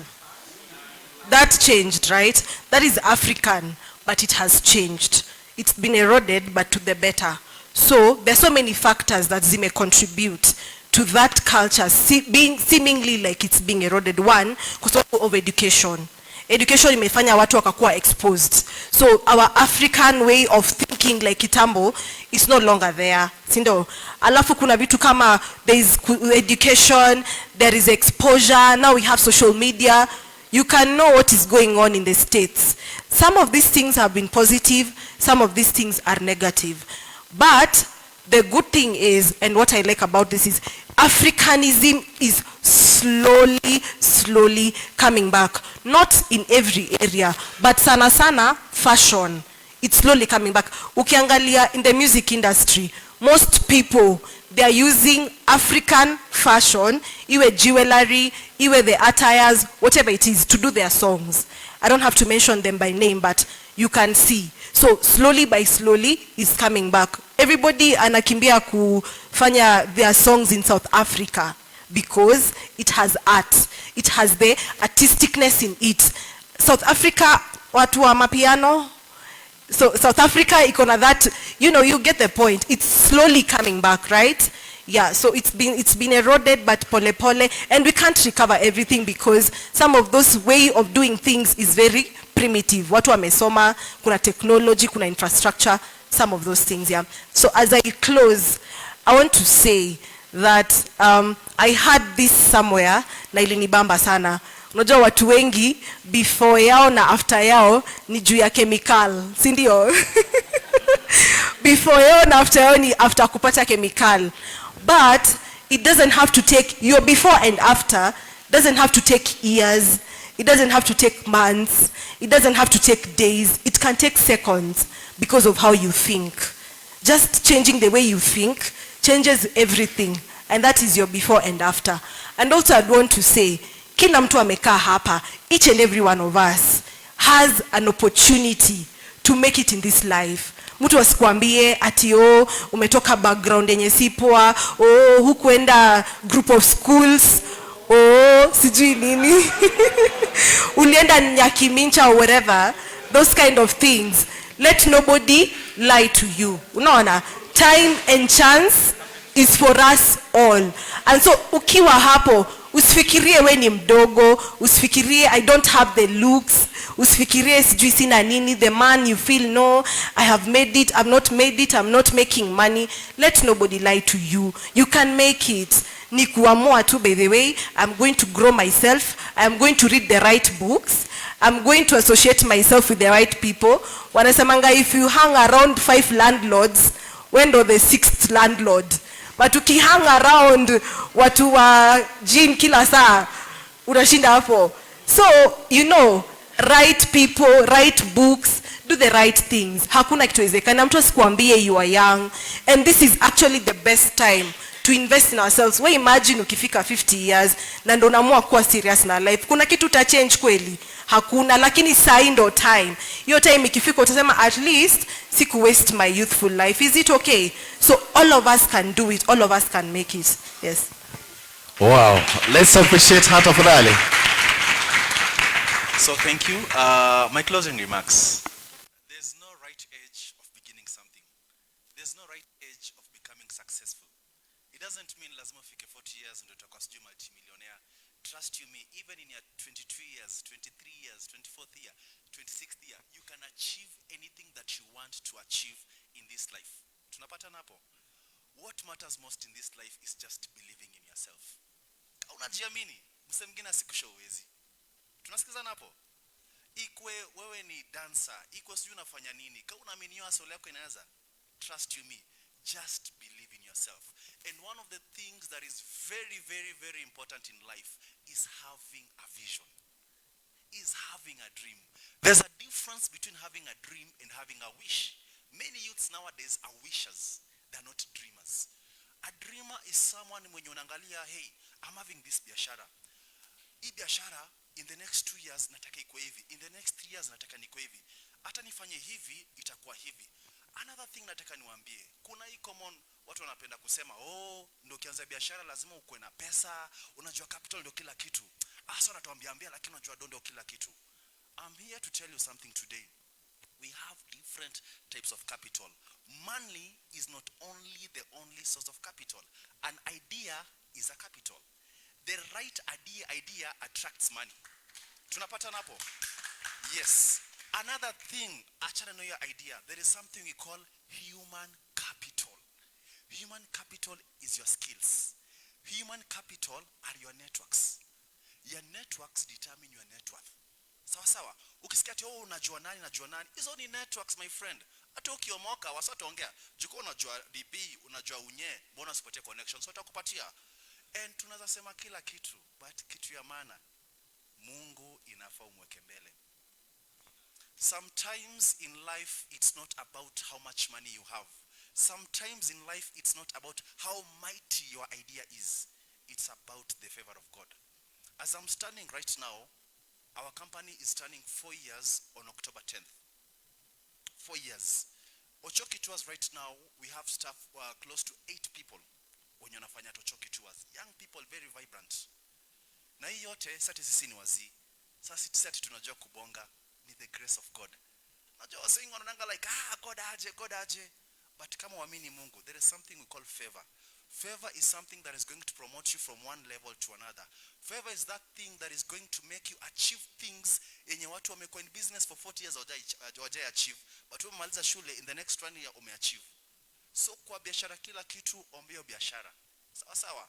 And make sure you have a church, and make sure you have a spiritual pastor, and also make sure you have a mentor.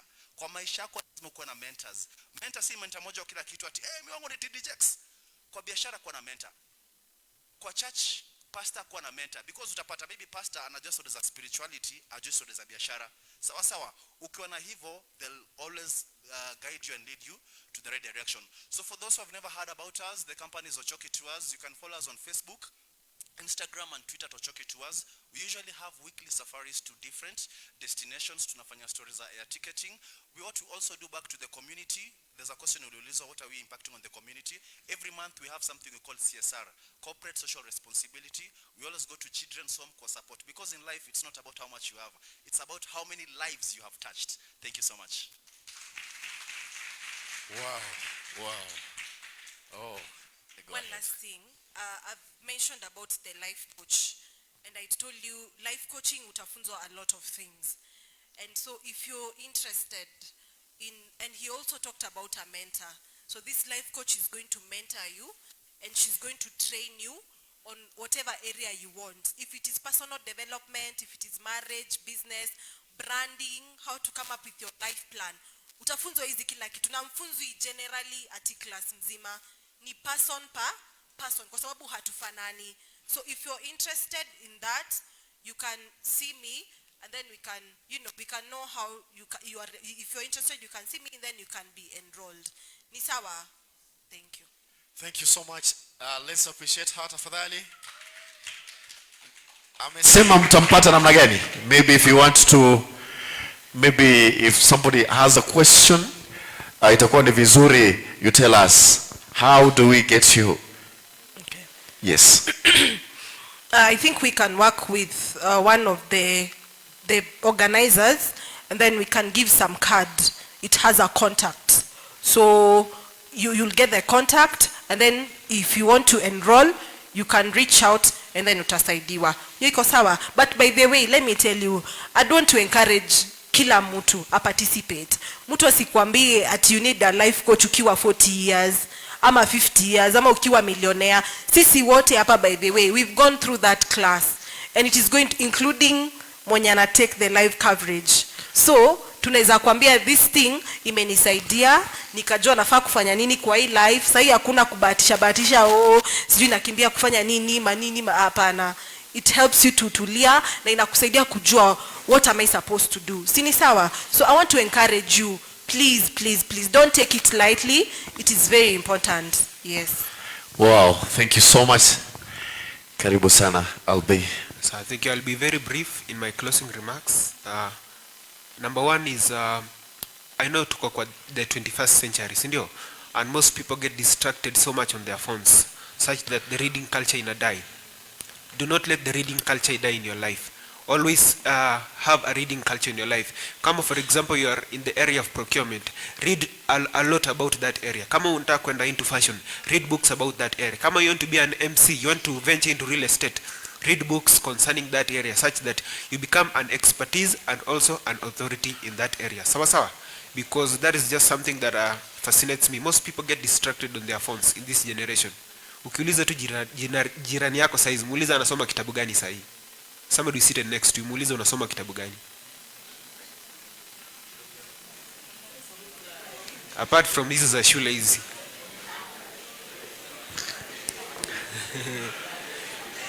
Yes. So you should not let the reading culture to die in your life. So that is all. Lastly, on networking. My last remark on networking. The people in mmesoma nao saizi, don't lose their contacts. Preserve relationships.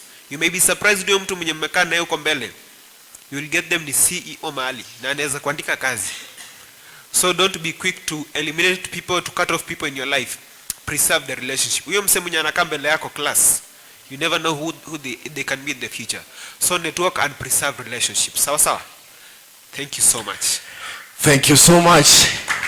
From the other side, we are having CEO Ochoki Tours. We are having our life coach, Madam JC. And we are having CEO Albitek, Albert Mwenyewe. Let's appreciate our guest tafadhali. And I've seen there are a lot of people who came through. Vera nimewaona, Kiptanui nimewaona, John Wairungi nimekuona, Kelvin Cheruyot pale, Alex Wagitare, Alex Yaskanyi nimewaona pale, Magdi D Williams nimekuona pale, Mulubi ako pale, Faith Prosper nimekuona pale, Celestine nimekuona pale, Tororei Ann anasema tuned in, leo show inaweza. Thank you so much. Prince Mustafa anasema moto sana. We are having Ivan Limo, we are having Tabi Tabs anasema tuned in, show iko lita.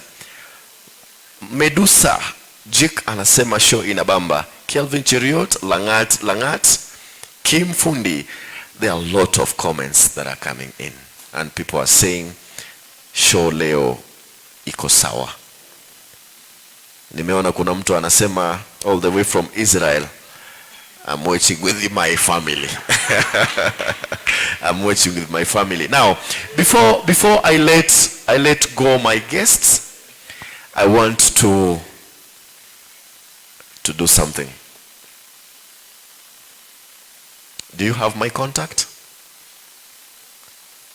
Do you have my contact? I give you my M-Pesa line. I'm my M-Pesa number.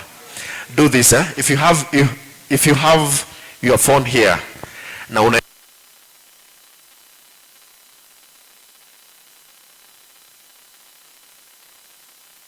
check, na unaweza ingia WhatsApp.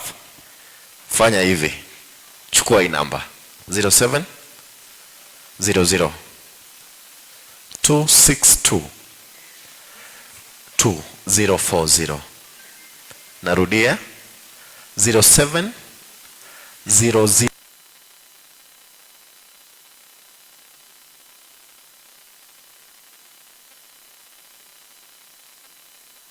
check. Mmepata hiyo namba? Have you gotten? Now go to your WhatsApp. Go to your WhatsApp. Go to your WhatsApp. Oh, nirudie.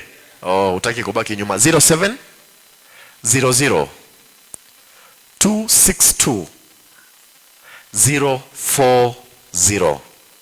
Nataka hii t-shirt iende. Nataka hii t-shirt iende. The first person to say something about Vibe Show and our guest. Make sure you say something about the show and their names should be there plus your name. I'm so and so about the Vibe Show. Then make sure you have the names of our guests so that we know if you're here. Wacha niangalie. Upewe tisho, utaka kupewa tisho? Wacha nione. Let me see. Hii t-shirt inaenda kwa nani? Aha. Good. The show iko looking wow. I'm Alex Tegut, Ochoki Tours. I want all of them. All of them. I want all of them. All of them. Niko na mwingine anasema ni Otis, show iko kinyama na wana Ochoki organization. Bado huyo bado. I have this guy. I'm Sula to our guest Mr. Ochoki, Madam Jessie and Albert. Thanks.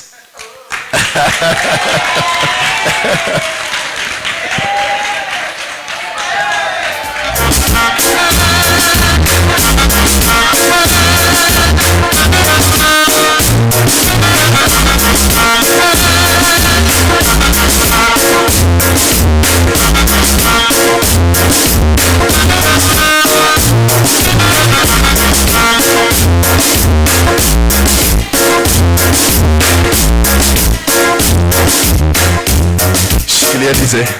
Ati ana dance kibaba style. Hebu DJ, nipatie hiyo DJ. DJ, nipatie hiyo baba style. Nipatie baba style. Sorry, baba style.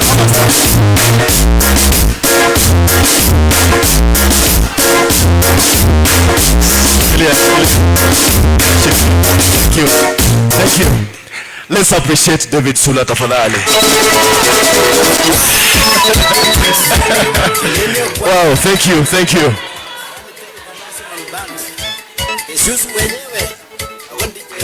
Now, I want to recognize the guy who is behind what you are seeing in your phone. He has made sure that our event is live. Let's appreciate him tafadhali. A round of applause tafadhali. Nilisema anajiita namna gani? Anajiita aje?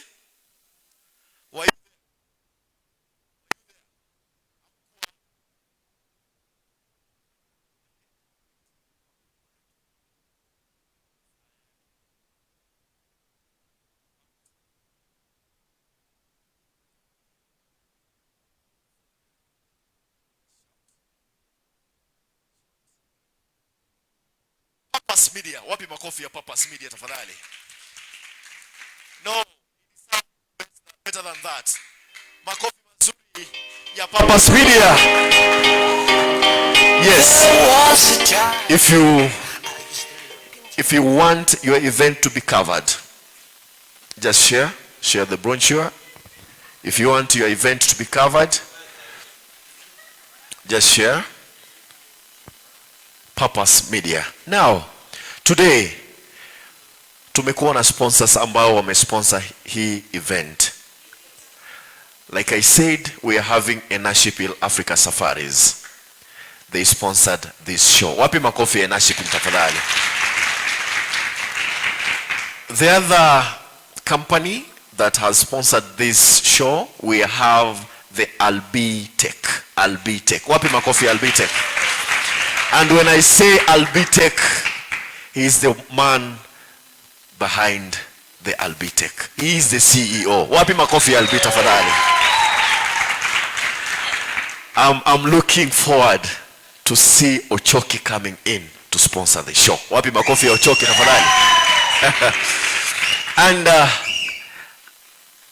nitapigwa mawe if I don't recognize the people who have been able to give us this place. They have made this event to be the way it is. Like I said, we've been growing. We started small, but we are growing. Let's appreciate Ziwa Technical Training Institute. And I'm telling all the viewers out there that Ziwa Technical Training Institute is the best place for you to bring your kid to have the technical know-how. Ziwa Technical Training Institute is the place. And at the same time, Ziwa Technical Training Institute are doing something known as water manufacturing, water processing, water purification, name them. Let's appreciate again Ziwa Technical Training Institute. And Ziwa Technical Training Institute, they have the student at heart. At Ziwa Technical Training Institute, they offer business courses, they offer technical courses, that is engineering courses. Iko pale ndani. We are having ICT, iko ndani pale, and we have the general agriculture. The other day they've introduced something to do with refrigeration, iko pale ndani, and air conditioning. It has been introduced ndani ya Ziwa Technical Training Institute. Let's appreciate them once more. And I want this to reach to our beloved daddy. We call him daddy. Check. He is our principal. Wapi makofi ya principal tafadhali? Unajua kama siye kukubali tuwe hapa, hatungekuwa hapa, ama namna gani? Yeah, we are happy that alitupatia nafasi.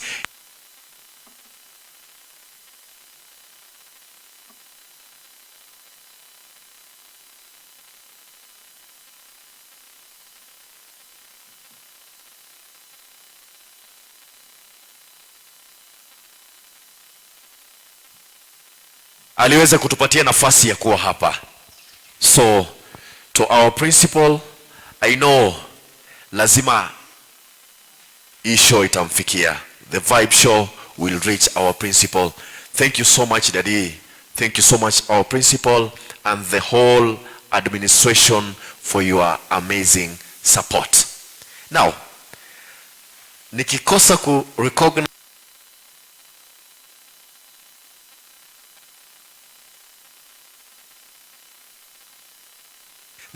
recognize my technical team, nafikiri nitakosa pahali pa kulala. Check. Nitakosa pa kulala if I do.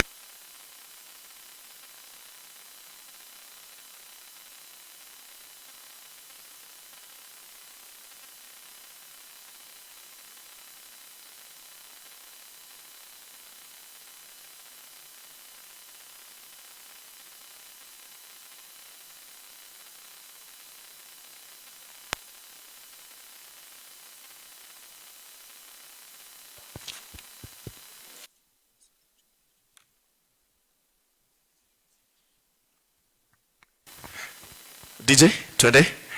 Technical team, tafadhali, just come. My technical team, let's appreciate them, tafadhali.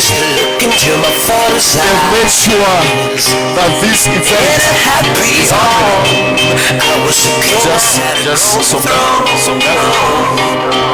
Those days are gone. Karibu sana. I heard one lady. I hear the song from the places where I was born. Thank you, DJ. Thank you. I'll start from this far end. He is Mr. Osoro Dennis. Wapi makofi ya Mr. Osoro? Here I'm having Alexia's Kanyi. Wapi makofi yake tafadhali?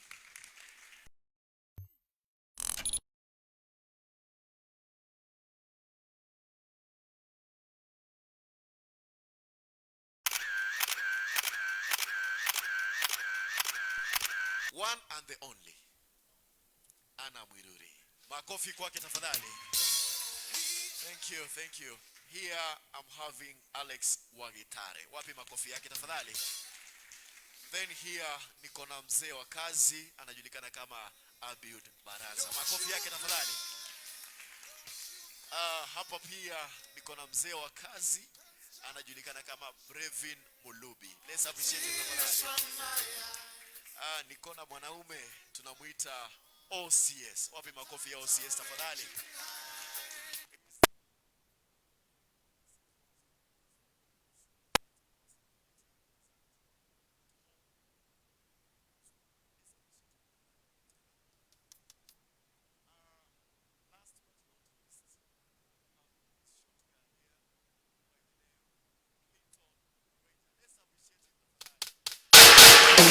So thank you so much as you take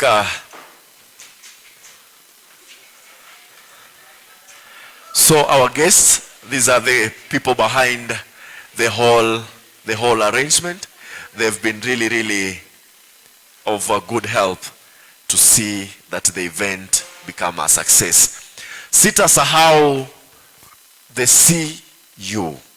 CU wako hapa. CU wako ndani. CU, they've sponsored the show by offering the public address system. Wapi makofi ya CU tafadhali?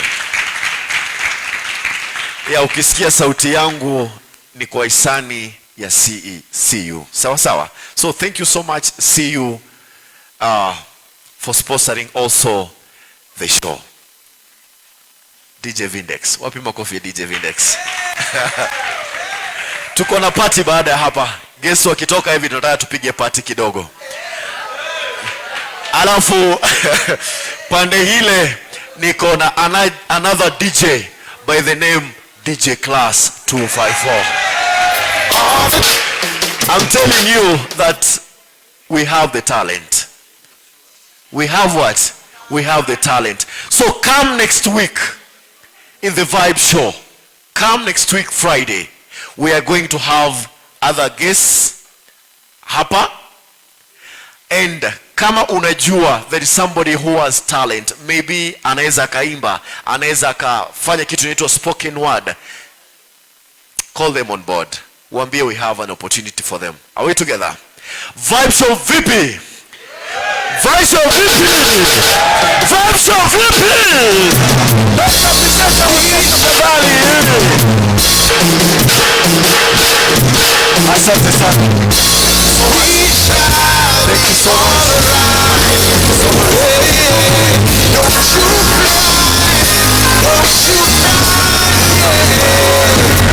Don't stop to wash away all the tears from my eyes.